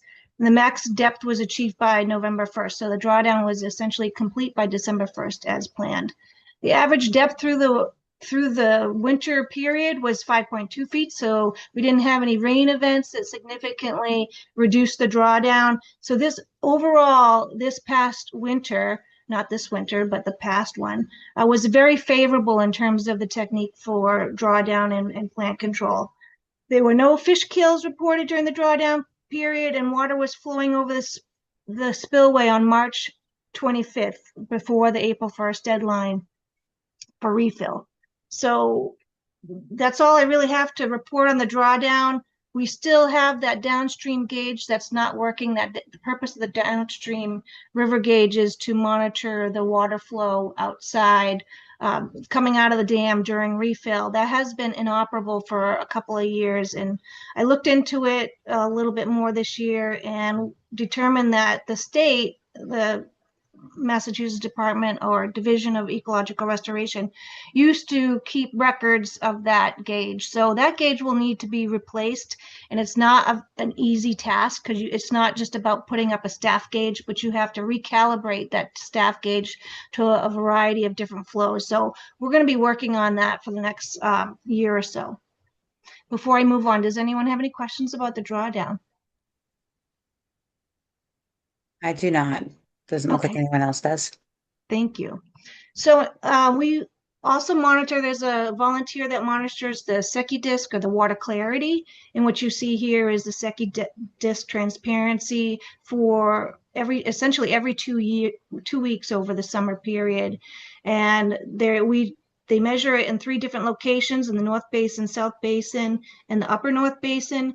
Historically, the South Basin has had the highest clarity, and it's likely linked to the distance from the tributary. The main tributary coming in is up in the North Basin, so you tend to have the most influence from stormwater coming into that basin. The Secchi disc transparency went below 5, the 5-foot threshold, which is used to trigger algal sampling. And the reason why that is once the clarity declines, it can be due to phytoplankton growth. And our concern here is with cyanobacteria. And they want to catch a cyanobacteria bloom before it becomes too prevalent, at which point you can no longer do an algicide. So the clarity had dropped below that 5-foot threshold, and you'll see later in the presentation that they did some algal sampling. This is just another way to show you the Secchi disc transparency over the last 5 years. These are box plots, and they show the range of data that's collected in each year. And this line here that connects all these X's is really just shows you the trend for Secchi disc over the different years. Why I showed it in this presentation this year is because you can see that 2025 had the lowest clarity on average in the last 5 years. And that is likely due to the herbicide treatment that was conducted this year, sediment resuspension, and potentially some algal counts. And you'll see that when we get up to it. The algae was more prevalent in August this year. It was not at numbers that were significant in terms of consisting of a bloom that warranted advisories. And so here's a little bit of the phytoplankton data. And these are, we had Northeast Labs as well as Dr. Wagner from Water Resource Services analyze the phytoplankton. And this is a graph of the density. And as you look at this y-axis, keep in mind that it's a 70,000 cells per milliliter. That is the threshold of where the Mass Department of Health believes that's the point of where we warrant some lake use advisories. And you can see here in August that the cell density was much greater in August than prior times during the summer. But what is interesting here is we had 2 different labs analyze the samples, and on this one particular day, we had 2 very different results. I don't have an explanation for this, but maybe it's a timing of the time of the day or the actual location of sampling. But I just wanted to point it out because it is a substantial variability in the data. So timing and who analyzes a sample can influence your results. But the good news here, well below the advisory threshold, but this could have resulted in some of the lack of clarity we observed this year. In terms of temperature and dissolved oxygen, the values were above the 5 milligrams per liter threshold. That's for supporting aquatic life. And here are the 3 different locations, the South Basin, North Basin, Middle Basin, and South Basin. What I would say is interesting about this is we did see a drop in oxygen at the lower depths, and that's not surprising given that it's at the sediment, near the sediment water interface. However, prior years, we haven't really seen it drop that low at those depths. And 2 things I think are going on here. 1, water levels were lower this past year. And 2, we had that herbicide treatment that knocked down a lot of the aquatic vegetation, and that vegetation decays. And when that vegetation decays, it consumes oxygen. So we're probably seeing a kind of a multi-pronged reason for this drop in oxygen. Also, if you look at the South Basin, you can see that the numbers are really close to this 5 milligrams per liter and a little bit lower than we normally would see in this basin on another year. So I do think some of this oxygen is related to the lack of depth, the extremely warm and dry weather we had, coupled with decay of vegetation. In terms of nutrients, if you look, we measure both nitrogen and phosphorus. We measure it at the surface and the bottom. And as a threshold, we look at 0.02 milligrams per liter or 20 micrograms per liter, because that is a threshold where algae is generally supported by the phosphorus concentration. And values lower than that, you can kind of control or have less frequency or severity of blooms. In yellow, these are all the numbers that exceed the 20 micrograms per liter threshold, and this is more than we've had in past years. Occasionally, we'll have 1 or 2 pop above the 0.02 micrograms per liter, but this is quite a bit more than we've seen in the past. Again, this could be due to the decomposition of the biomass of plants, which you'll see shortly how much was impacted by the treatment. And nitrogen levels, while we did again have some anomaly reported by the lab, these numbers are within the range that we've seen historically. So we haven't seen much change in nitrogen, but we definitely saw a little uptick in phosphorus this summer. So I'll pause there with any questions about any prior slides or this one.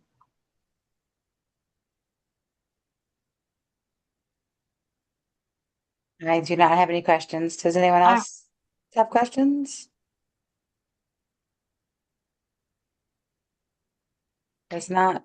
Okay, hearing none. So now let's get to the plant survey. This is where we saw the biggest change in the lake this year. This graph is a little dense. What it has on it is the blue bars are richness, meaning the number of species that we observed during the plant survey. And for your information, we look at 66 predefined plant locations, and we go and we look at cover, which is the two-dimensional surface in which plants are covering, and we look at biovolume, which is the three-dimensional surface in which the plants are within the water column. So richness is the species that we identify at that observation location, and then density and biovolume. So density is really the cover, and the biovolume is that three-dimensional scale. And what I wanted to point out on this is in every report, but I wanted to show you this from 2024 to 2025. You can see there was a drastic reduction in species richness, a drastic reduction in plant density, as well as biovolume. Some of this was intended, but we did see more reduction of plants in this treatment than we would have hoped. The fluoridone treatment is a whole lake treatment, and technically it is considered a selective, to some extent, herbicide. And I'll let Dom speak to it a little bit more, but we would have liked to have seen a little bit more retention of native species. But boy, I'll tell you, we got some excellent removal of fanwort. So of the 66 observation locations that contain of the 66 observation locations, only 2 locations had fanwort, and one of them was in the deepest spot of the lake. So that was extremely interesting.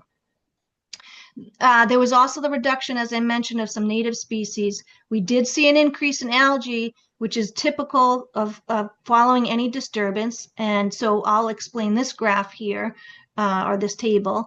So here are the species in the column. These ones in this bigger block here are all ones that we have tried to control the growth of, even the native wild celery or tape grass. And here is the number of points where this species, each of these species, were observed at the different sampling times. And what I wanted to really point out here is this fanwort, which is a really nasty invasive, and it can really just kill the biodiversity in a lake, and it outcompetes just about everything, including other non-native species. And you can see that, you know, September of 2020, there was about half of the lake was covered with fanwort, but we saw a huge increase by September 23, and by September 24, 80% of the observation locations contain fanwort. And that's kind of what drove the measure to do a whole lake treatment. And in 2025, we saw it at 2 locations. And you can see where there's no number means we did not come across that plant during our September survey at all. Now down here on the bottom, this just shows you a little bit of the macroalga, so the algae that you can see with the naked eye. And you see that stonewort and muskgrass came in September 2025. It could be that it came in, or it could be that these plants are low growing and they could have been obscured by prior surveys. But these 2 plants, if I call them plants, but they're really algae, they do come back and in disturbed areas, and they're beneficial. These are not the scary kind of algae that would provide or harm people or pets. These provide structure because they're macroalga, and they also are a good food source for waterfowl and some other aquatic species. We did see an uptick in filamentous green algae, and that also is not surprising given the phosphorus numbers and the recent disturbance. Bladderwort was significantly reduced. Some of these, I think there's both a non-native and a native species of bladderwort in Lake Shirley, and it was significantly reduced. This is a free-floating plant, so whether you see it at one particular location is no guarantee you're going to see it again and again. We also try, when we do more targeted treatments, we avoid areas that contain Robbins pondweed, which is a beneficial native plant that we saw a loss of over time. And we can't really tell whether that loss over time was due to an increase in invasives and kind of crowding out by those invasive species, or had something to do with prior treatments and drawdown.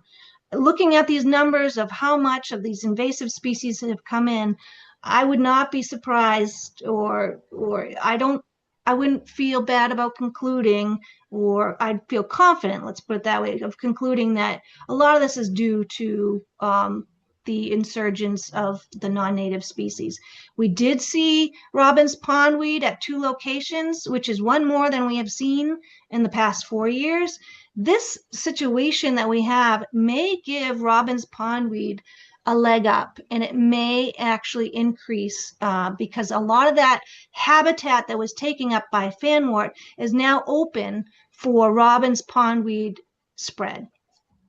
We did not see coontail this year, but again, we have only observed that 3 times in the past 4 years. And coontail isn't a known heavily rooted plant, so that plant too also kind of floats around. But that's also another native beneficial plant that we try to avoid if we're doing an herbicide treatment. So now, what I just wanted to conclude is, fanwort was successfully suppressed in the lake. I'll let Dom explain a little bit of the hydraulic conditions and why the treatment maintained some of higher concentrations for a longer period of time. But what I wanted to stress is that this outcome was driven more by exposure duration, influenced by the hydrology. It was not a misuse of the herbicide. And I just want to make that very clear in terms of compliance. So Dom, if you don't mind, I'll let you explain the fluoridone concentration and the treatment Absolutely. process. Yeah, so our goal here at Lake Shirley was to maintain greater than 5 parts per billion for about 90 days or so, and we were hoping to reach a peak of around 10 to 12. So you can see that we've done that, and we did that through 3 treatments. We started the treatments in late April. We did a first follow-up treatment in late May, and then we did a final treatment towards the end of June. So what did happen is in May we had actually, I believe it was over 7 inches of rain in May. So we were seeing, or very early on, as you can see, throughout May we had very low levels, and even into June we were still under our target concentration of 5 parts per billion. So we did kind of accelerate our second treatment, and we increased the dose of our second treatment, trying to get those numbers up because of the rain. And then Mother Nature decided to shut the faucet off right after that, and we literally got like hardly any rain at all throughout June, July, and August. So what ended up happening here is, again, I think what really happened was the higher concentrations, we were hoping to keep a peak and then start to come down. Those higher concentrations lasted longer because of the way the weather played out this year. So, we had the greater than 10 parts per billion in the lake for, well over a month. And I think that's really what cause the kind of higher than anticipated effects on the native species. But as Wendy said, the silver lining here is we really knocked out the fanwort. Most of the native species are known to be quickly returning after a fluoridone treatment like this, whereas we're hoping to get 3+ years of excellent control on the fanwort. So I think this really is an opportunity for the native species like robin's pondweed and coontail to come back with really no competition from invasive species. I really think this is a good opportunity for the lake to kind of reset itself, and for some of these beneficial native species that we've seen kind of minimal amounts over the years kind of flourish in the future here. So, we definitely, again, saw some greater than hoped effects on the native species, but I think we again already saw one greater spot of robin's pondweed this summer than we've had seen in the past. So I think we're in a good position to have the lake really kind of be in a better state here moving forward. So yeah, that's about it. Thank you. Thank you. Yeah, and I'll just close here. Like Dom said, recovery, we expect some significant recovery. It may take some time. There is a lot of seed bed left in the lake that those seed bearing plants may come up first, and then the robin's pondweed will likely just expand from its existing location. We may see some short-term changes in fish habitat. It was interesting. I was out there and they were having a fishing tournament the day that we were doing the sampling. And I asked how the fishing was, and they said it was fantastic. Well, we know why it was fantastic is because the fish didn't have a lot of structure to hide in, so they were easy to find and likely have fed off of a lot of the young of the year that didn't have a refuge to hide in the plants. So the fish were probably going to be big and plentiful for this past season and probably this season, but then you might actually see a slight drop off in the fisheries as that cycle comes back in the young of the year that might have got overly grazed this particular year will eventually cycle back. So just in case you hear complaints about the fisheries, it would be expected that you'd have some trickle down effect or trickle up effect, I guess, in terms of the aquatic biota. And in terms of the 25-26 management program, as you know, we're still doing the drawdown this year. We're hoping to monitor fanwort a little bit more frequently than just Dom's initial survey, and trying to get some volunteers out there to look for fanwort, maybe mark those locations for a spot treatment if needed, or if it's in a shallow area, get some hand pullers out there to pull up the plants by the root. There may be a need for algicides this year with that increase of phosphorus last year, if that didn't get quite flushed out with the drawdown, or as these plants continue to decay, we may continue to see a little bit of a spike in phosphorus, which may fuel algae. So we'll be on the lookout for that. And with that concludes the presentation, and I can open it up to any questions. Thank you. Thank you so much. Do we have any questions from members of the commission? Did we lose Richard? I think we might It have. appears so. Okay. Good. Okay. I don't have any questions. I am very hopeful that those native plants come back and hopefully not, some of the non-native stuff coming back. A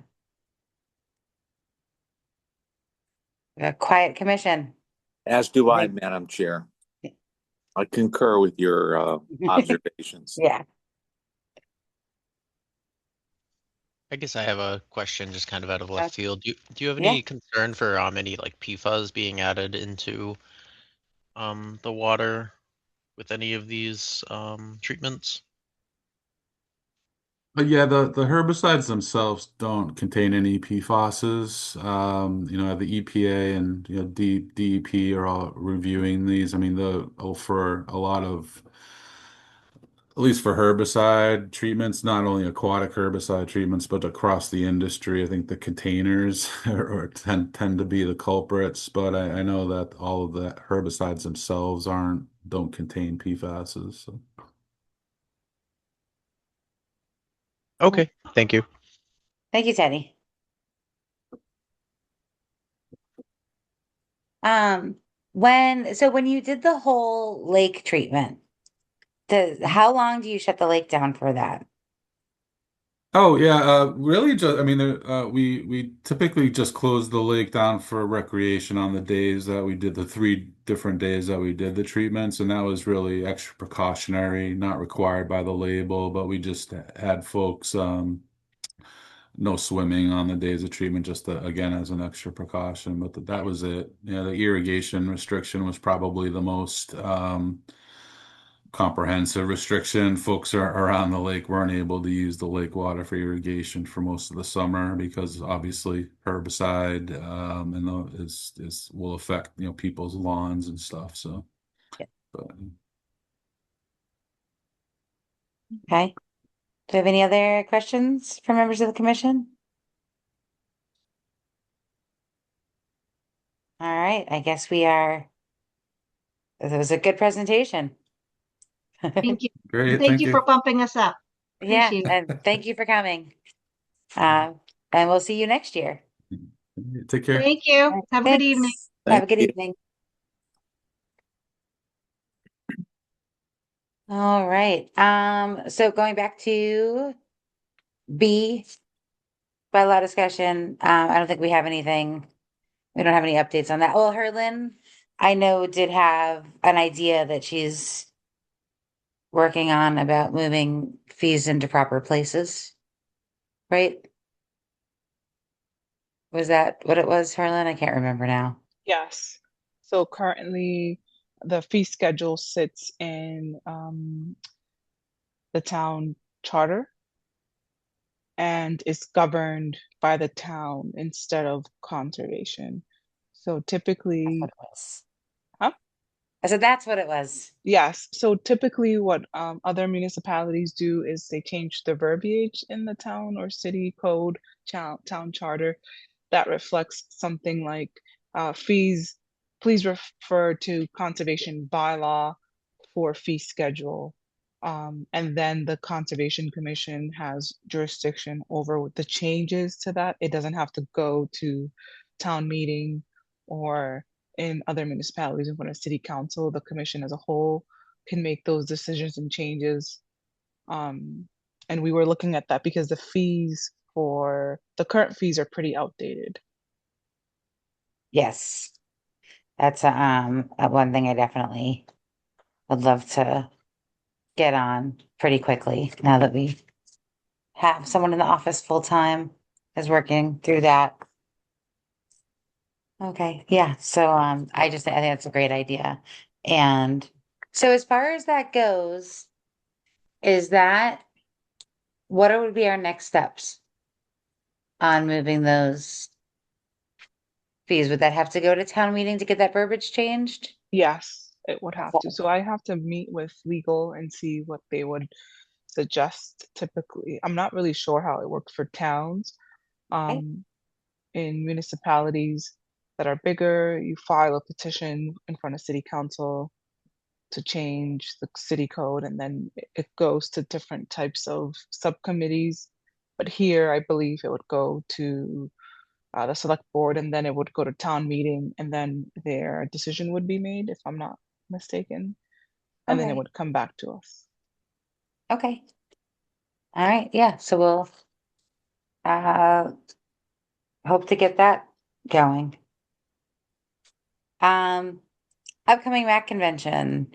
I sent out an email, I sent out a list. I saw Teddy got back with the classes that he wants to take. It's February 22nd, I believe. So it's this Saturday. 28th. 28th. Thank God. Okay. So it's February 28th. Andrea, did you see that email? I did. I haven't taken a look at the classes yet. Okay. Do you think you're interested? Probably, yes. Okay.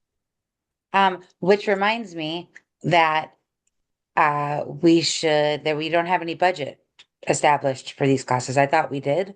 I thought we established the budget for both of the conventions at the beginning of the year, but we did not. So when we get to budget, we should probably, I think, is it 165 per person this year? I I'm gonna can take look. a quick look, or you can look. I thought it was 150, but I might be wrong. I think that they might have upped it a bit. Oh yeah, it's 180 for MICC Oh, members. okay, Oh, yeah. when I went to do it myself, it was like 200 something. I was like, okay, I'm Yeah. gonna wait. Yep. So what we'll do is they used to have a little form that the office could fill out and send to them. I Yeah. couldn't find that this year. But I just created a spreadsheet that Michael can send over Mhm. to them that has our names, our emails, and the classes that we want to take. Oh, they do have a form. It says fill up this form. I'm going to share the link in the chat, Okay. but unless anybody doesn't want it. But yes, the form is there. Fill up this form, but it's individual. Yeah, it used to be there was one for like the office, right? I'm not sure. I've always seen this form. Oh, okay. But That's right. I actually, now that I think about it, I did fill out forms last time. Okay. So yeah, so Andrea, I will hold off having the registration sent in just to give you a chance to look at it. Okay, I thank you. expect that Mike will not be there because he has palm trees behind him. Yes. And Chris obviously won't be there. I have a feeling it'll probably, and I don't know if Mary's planning on going or not this year, just for this one. But I doubt it. And Richard's in the Caribbean somewhere, so he won't be there. Herlin, do you normally go to these? I do only if they offer things that I am really interested in, but these are repeats. There's nothing new on this one. So when they start, like sometimes they'll update the courses and I want to know something, but yeah, it's been like 6 years of MACC conferences, I think. The last one they had some really good stuff I thought about, like stormwater. I put it up on the screen in case anybody's interested. What is the theme this year? I mean, for this one, it doesn't even. No. Is this the right one? This is fall. I was gonna say that's all the same people as last time. No, that's fall. Yeah. Yeah, no, this is 2026 now. Yep. And then when I went to I clicked a link on this page and I ended up over there. Huh. Oh. Weird. So if you go to their, I don't know how I got here. Education, calendar events, 2026 exhibitor, general attendee, view sessions. There we go. I'm going to share also in the chat the link I have that has the actual classes in the form that we like to view them. Okay. So if you click this link and you scroll down, it has like session A morning, the fundamentals, and then at the bottom, it has the nominees for service awards and stuff like that. But yeah, if you guys can fill those out, you can register, I think, up to the Friday before, and even in person, if you don't have your mind made up and you want to go, you can show up with that slip, with the link for the form. You can print that out and email it to me, and then bring it when you're there, and then I can coordinate with MACC and just get the payment out to them. Awesome. But if you do want to set a budget further down, it would be great too. Yes, I definitely I think we'll just budget for 3. I don't anticipate anyone else going. And wait, is this the one? This is the one that's a Holy Cross, yes. Mhm. The Holy Cross campus is really nice and they have good food. Okay, so I will check in with you on that, Andrea. Or you can just let me know Yeah, I'll get what you're back to thinking. you. Okay, awesome. Um, okay. Earth Days. Pollinator Habitat had a meeting on Tuesday. I don't think, Andrea, did you make it to that? I did, yes. Oh, okay. It was a good meeting. I did not remember to get my notes, but Okay. I guess the main consensus was that April is too early. Yeah.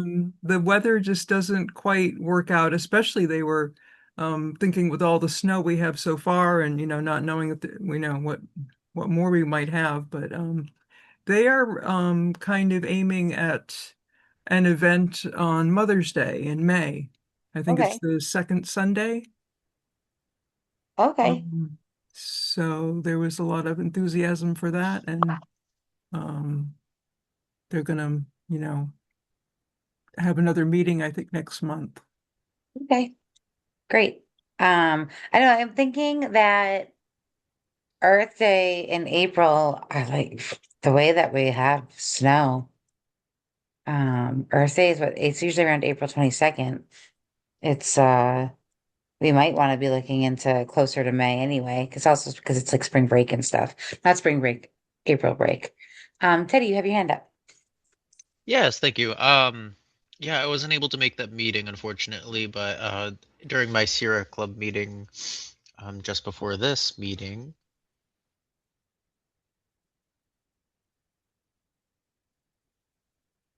Oh, did I lose you?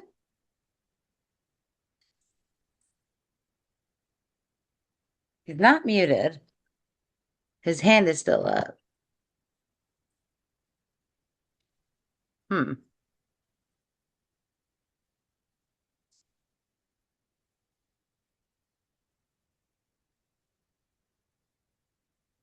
Hmm. We seem to have lost Teddy, but not lost him. Oh no, now we fully lost him. Figures. Okay, yeah. So as far as, man, it felt like when we started talking about this that Earth Day was so far away. And now it just keeps getting closer and closer. Um, yeah. I would like if we could just come up with like 1 or 2 things. I'm happy to try to manage one of them. I know Teddy had some ideas about raised garden beds that I wanted to hear more about, but we seem to have lost him. Does anyone else have? Oh, he just texted me. Um, he said, I was gonna say Sierra Club said they'd be happy to boost whatever Earth Day volunteering we come up with. Okay. Um, Harlan, oh yeah, Harlan, you had said that you might have ideas too. Yeah, so I initiated the Fitchburg Celebrates Earth Day for the city of Fitchburg, and we did that for 5 years. At one point, it became so big that we couldn't contain it, so I needed help. Um, it's very short notice, but I don't know if the commission would be open to hosting something. I know that you said it's vacation week, but sometimes that attracts a lot of people who stay around town. I was thinking, um, for the first annual Earth Day that I hosted, we had small vendors, like a small group of vendors who showed up, that were environmentally friendly and conscious. And then we had local organizations. We had North County Land Trust, we had the National River Watershed Association, we had the local trail stewards, and then we had the rec department. They just set up booths outside of City Hall, and we had tons of people stop by. I'm not sure if the town of Lunenburg has a location that we can use, whether indoor or outdoor, but I can try to pull resources together. We had Grow Native come once. Oh, nice. Love that. They were great. And I think, if I'm not mistaken, the regional person for Grow Native lives in Lunenburg. Oh, really? Yeah. And we had Most a of the few, plants in my yard are from them. yeah, we had a group of people that were great. We had, I think, Mass Audubon showed up, Mass Wildlife provided some stuff. They do like planting plants for people that are free if you need help with your, and we had I don't think the town of Lunenburg is part of that. There was a program through DCR where they would plant trees in your yard. Oh, I know. As far as I know, we're not part of that, Okay. but it might be on the Sierra Club website that we are. So yeah, all of that.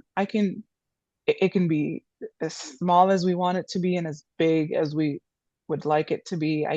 I would need to kind of figure out quickly an indoor and outdoor place, or if anybody's really interested. I know that it's on a Wednesday. I typically like to have it on Earth Day, just because it is what it is. But I think it's on a Wednesday this year. But or Monday, I can't remember. So But in yeah, Pittsburgh, we had it on the actual day, and a lot of people showed up. yes. It's Okay. April 22nd, Madam Yeah. Chair. So that's Wednesday. Yep. Okay. If Sorry.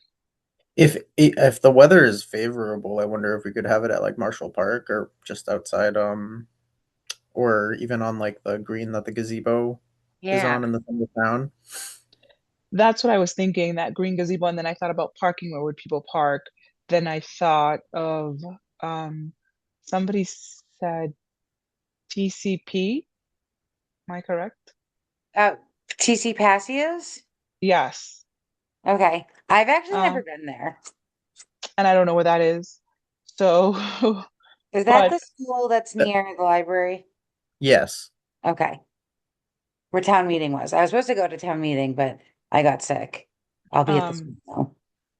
these are all the options. If the commission would like for me to move forward, I can look some stuff up and then have things ready for our next meeting to kind of get the ball rolling, because it's very short notice, and people typically, for the events that I used to host, I would start prepping in November. Yeah. I mean, yeah, if you think that we could pull something together,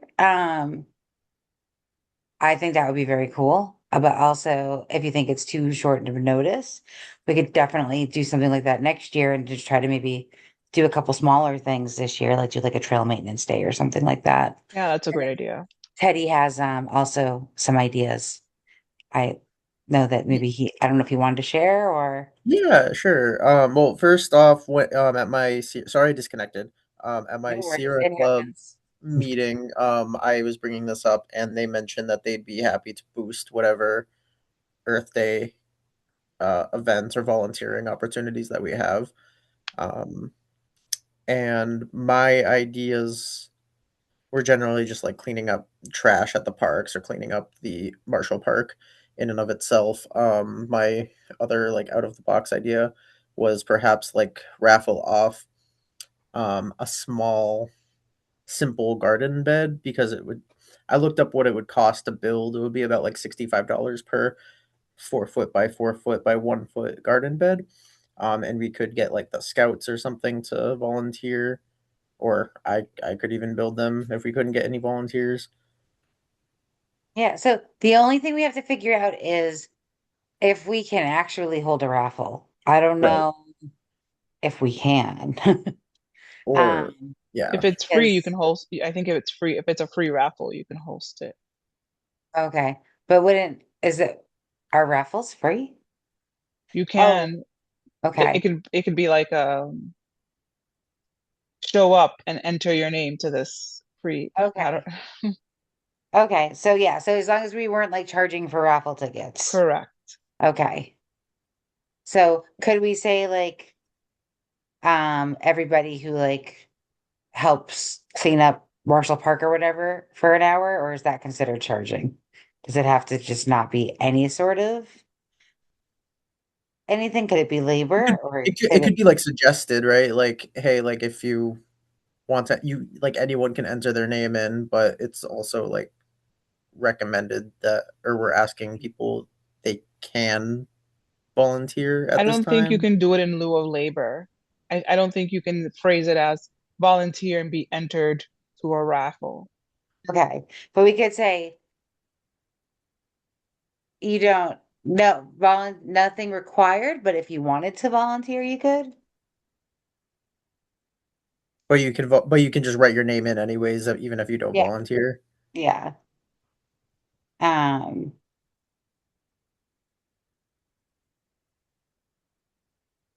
I don't know. We also can do like anything else. I'm just I spitballing. and it was just I like the idea, like the getting people excited about garden beds and stuff like that. But that one we have to think through a little bit more and just make sure we um also don't cross any lines legally. Right. So I think we could probably get some sort of like a spring trail maintenance day up or something going or something.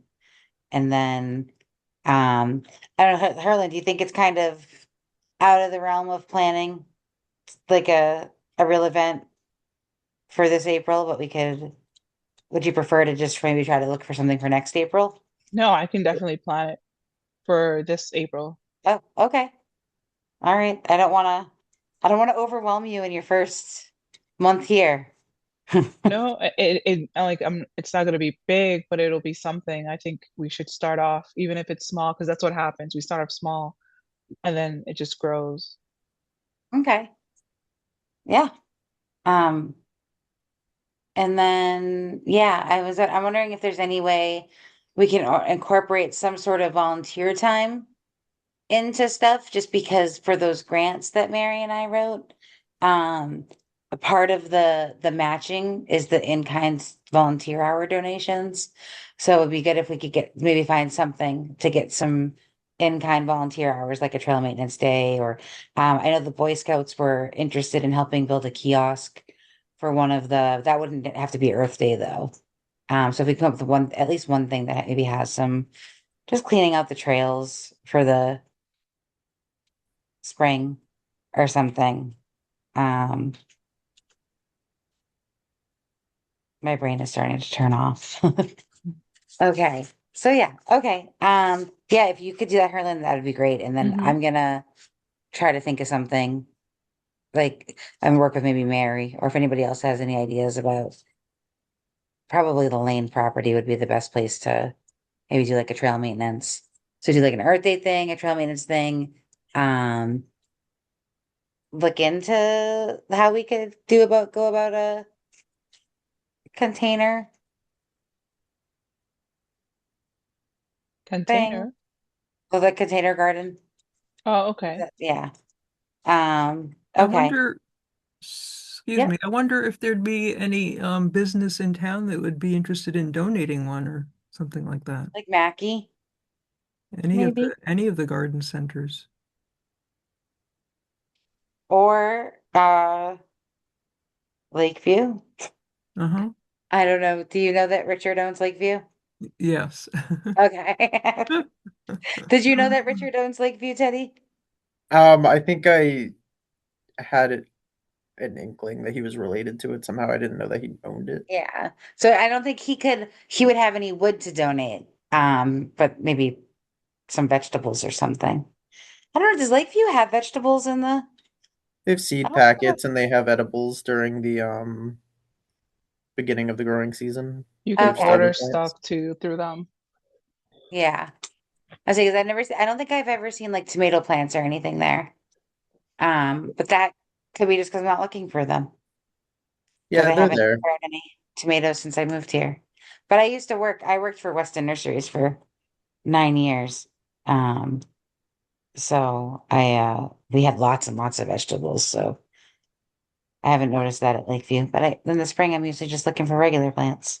Maybe this year I'll do tomatoes though. Okay. Yeah, so let's I will maybe I think as far as wood goes, we'd be looking at if we were gonna try to get something donated. It'd probably have to be like a Mackie or a Home Depot.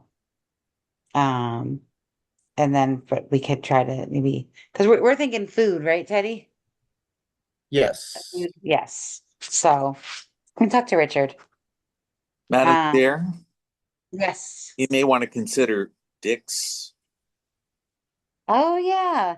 But they don't They would have vegetables. I'm not sure in in April, Yeah, it April. might be too Tomatoes early. are probably May. tough, but just because I'm sure they'd have some in their greenhouse, they would perhaps donate, but then giving it to people in April, you really can't sustain a tomato plant unless they have Right. indoor space.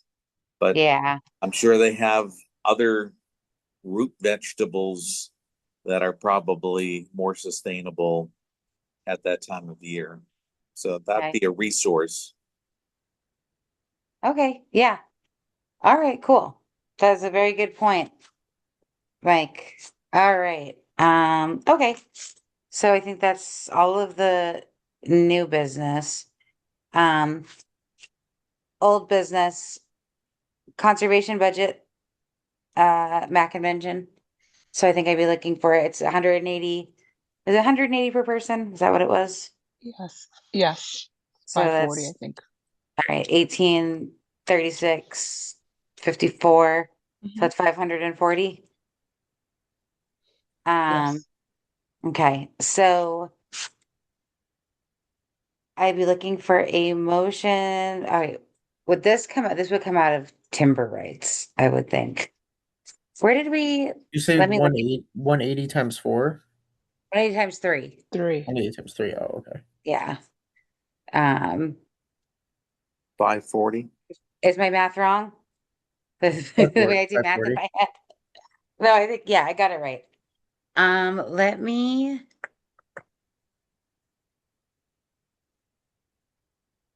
I just want to 540. take a quick look at where we approved the funds from last time. I'm I don't think it was timber rights.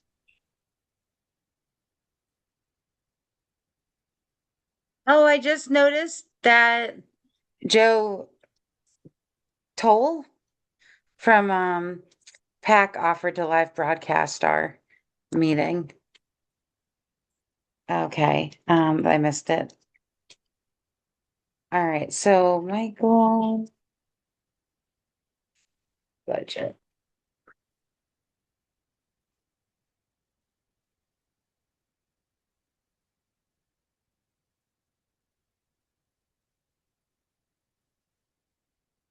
Okay. PO for 510. It doesn't say, it says what GL it is, but it doesn't say what the name of the GL was. Has 30,000.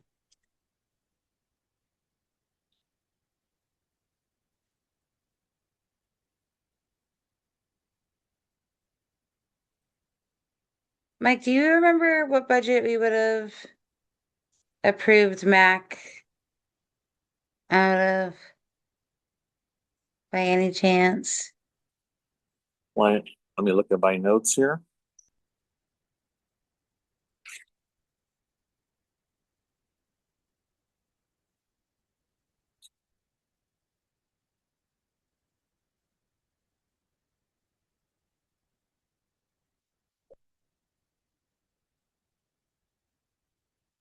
Yeah, I don't have that, Madam Chair. Okay. POs fully liquidated.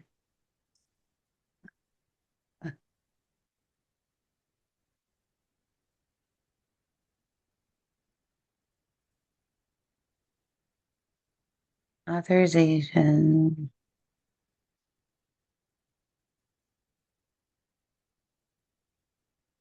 Would come out. Oh, so the budget is totally different than it used to be. We used to have a schooling line item, which I don't think exists anymore.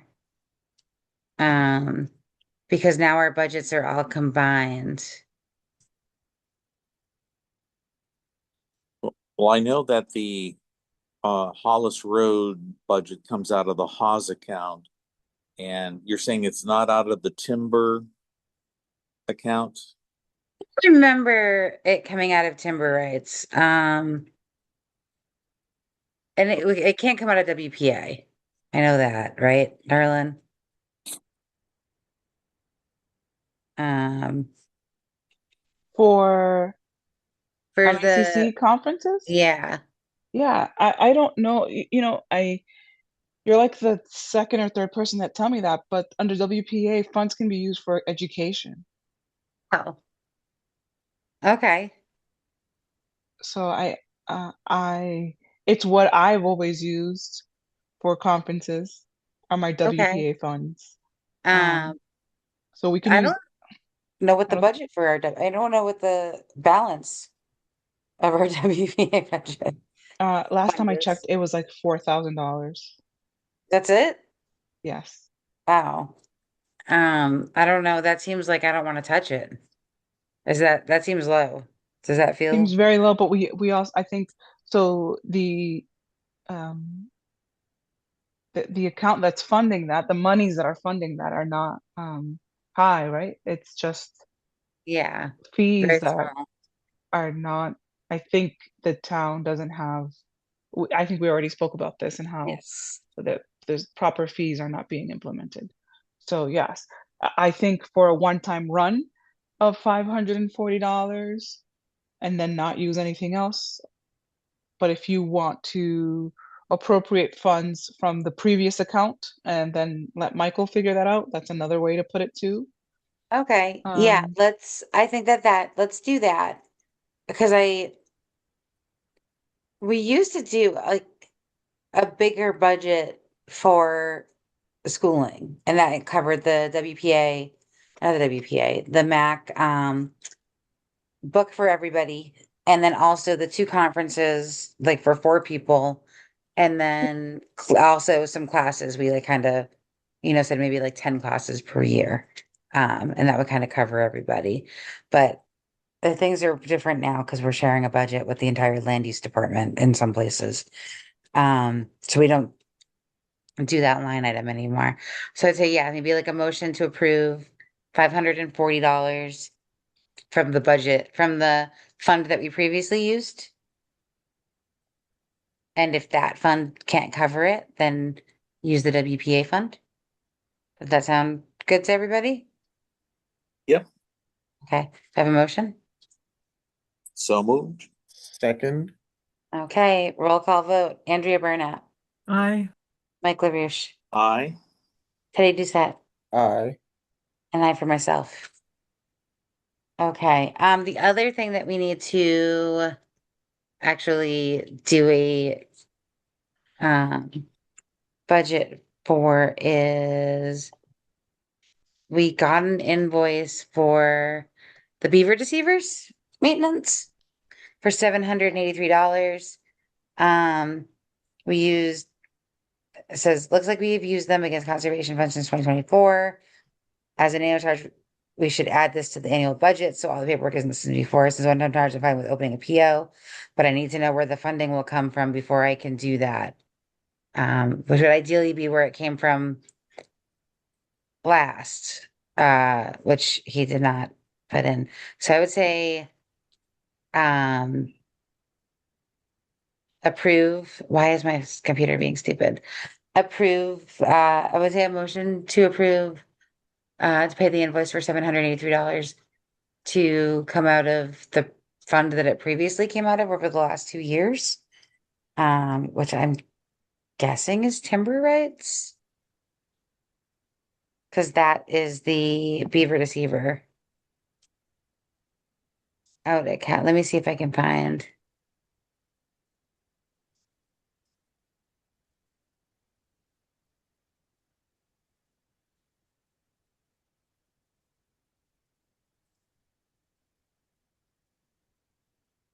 All right.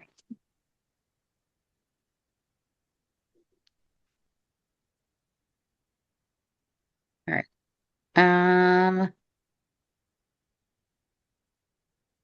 Wabash authorized the seaver installation by Beaver Associates for $3,300 to keep beavers. Did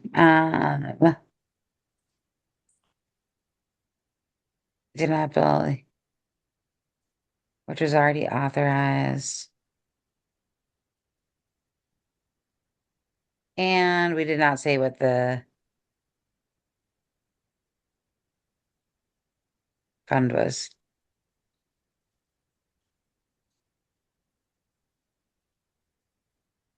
I would say Timber Rights Fund, for this one.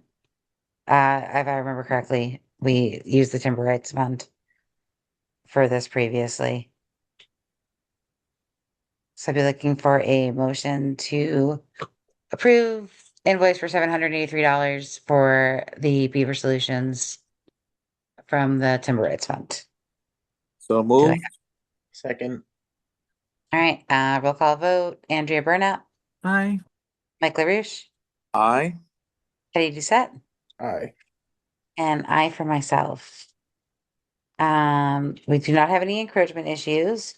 Hollis Road residents, my computer just beeped at me. Hollis Road residents, I know, Mike, you messaged me earlier about if I had any updates on the Hollis Road residents, which I do not. I did find out how to get them, Marcel. I have not gone through with it yet, though. I need to fill out a form with the information for the purchase.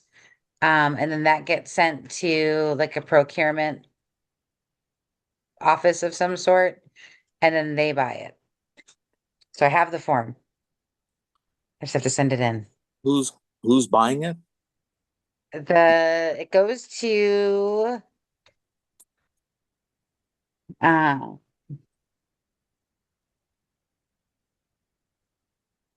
oops. I can tell you in 1 second. So there's a procurement card. I have to fill out a request for the procurement card. It goes to the town manager for approval.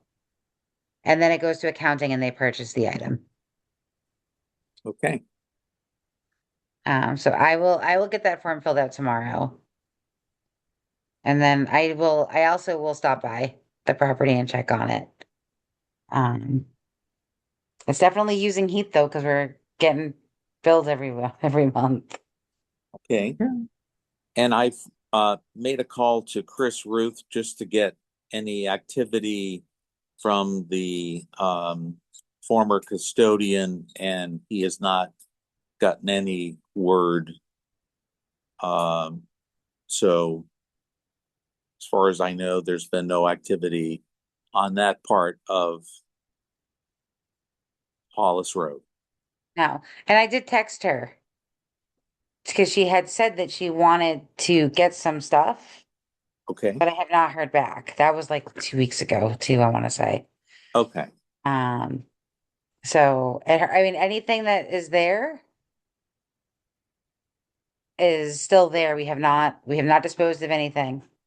So if there's anything that she needs, she's still, for now, able to get it. We're not removing stuff when there's, a foot of snow right now, and he hasn't heard from her either. So, okay. What else do we have? Committee reports. Do you have anything for master plan steering? No new updates. I will have an update for you next meeting. Okay. Stormwater is incredibly updated. We went to, I think this is the last meeting here. We went to FinCom. We went to the select board. We've had 2 meetings. We have a meeting tomorrow, and we are gonna have a public information session on March 5th. And we've been getting a lot of questions and seeing what people are asking. We've got support, we've got not support. But it's good to see what people are saying and hopefully have answers for them. And then, so public information session on March 5th at 7:15 at the library. I'm not sure why it's at 7:15, but it is. So if anyone's interested and wants to know more about a stormwater utility, and why we are trying to implement one. There will be an information session. Also, we meet tomorrow night if anyone wants to watch on Zoom. Or if anyone wants to ask me any questions now. We are kind of in the home stretch right now before town meeting, where we're hoping to get a bylaw initiated without like a fee schedule yet, but most of the towns around us at this point have a stormwater utility, which is basically creating a separate fund for stormwater maintenance because we have the MS4 permit that we have to comply with that our town budget just doesn't help with at all. Teddy, you have a question? Yeah, does that I watched like a little piece of the last meeting, I think. Does the stormwater utility apply to everybody, or is it just in the like everybody in the town of Lunenburg, or is it just those in the center of town near main like waterways? It applies to everybody because stormwater affects everybody. When they refer to the urbanized area, like that's the part that is under the MS4 permit. But the stormwater utility is for like there's increased regulations for the urbanized area. Like they have to do street cleaning more often. We still have to do street cleaning in the other areas. We still have to do catch basin cleaning in the other areas. And for reference, like we have somewhere like 1,100 catch basins in town that need to be cleaned periodically. All the streets need to be cleaned, but in the urbanized areas, they need to be cleaned more often. So it's all of the town is affected by the MS4 permit compliance, but it's just that the urbanized area it's a little bit more strict. And there's a new MS4 permit that's being reviewed. That's probably going to be more strict. But yeah, the residential fee is going to be pretty low. We're going to keep it's going to be in line with what other towns are, somewhere in like the 60 probably to 75 per year for any single family home. We're not going to try to it gets too complicated if you try to differentiate with residential properties, but commercial properties will be based on how much impermeable area they have. So those fees will start higher than the residential, and then we actually had somebody go out and do a GIS map of how much impermeable areas the non-residential parcels in town have, so that we can figure out how to equitably charge the utility to them. So that's where we're at. It's a lot. I'm very tired from all the stormwater stuff. It's taking up a lot of time. I feel like every night I'm doing town stuff right now. Okay. I don't think we have any public comment because it's just us. And then our next meeting is on Wednesday, 2/18 at 7:00. And does anyone have anything they'd like to add before the end of the meeting? Today is 2/18. Oh boy. That's an error on the agenda. Yeah. Yeah. 3/4. Our next meeting is Wednesday, 3/4. Thank you, Teddy. You can tell I'm tired. I had oral surgery today and I think I'm starting to fade like big time. So yeah, I think that on that note, I would be looking for a motion to adjourn unless anyone has anything that they'd like to stay here for the rest of the night. I'd like to make a motion to adjourn. Okay. Second. All right. Roll call vote. Andrea Burnap. Aye. Mike LaRouche. Aye. Teddy Doucette. Aye. And I for myself. All right. I will see everybody again in March. Okay. Good And night, thank you everyone. all Good night, It's great to everybody. have you here. Thanks for coming. Oh, thank you. you. I am so happy to have you, Erlyn. Yes. Thank you so Thank much for you, coming. Erlen. Thank you all. Have a good night. Thank All you. You right. too. Good night, everyone. Good night.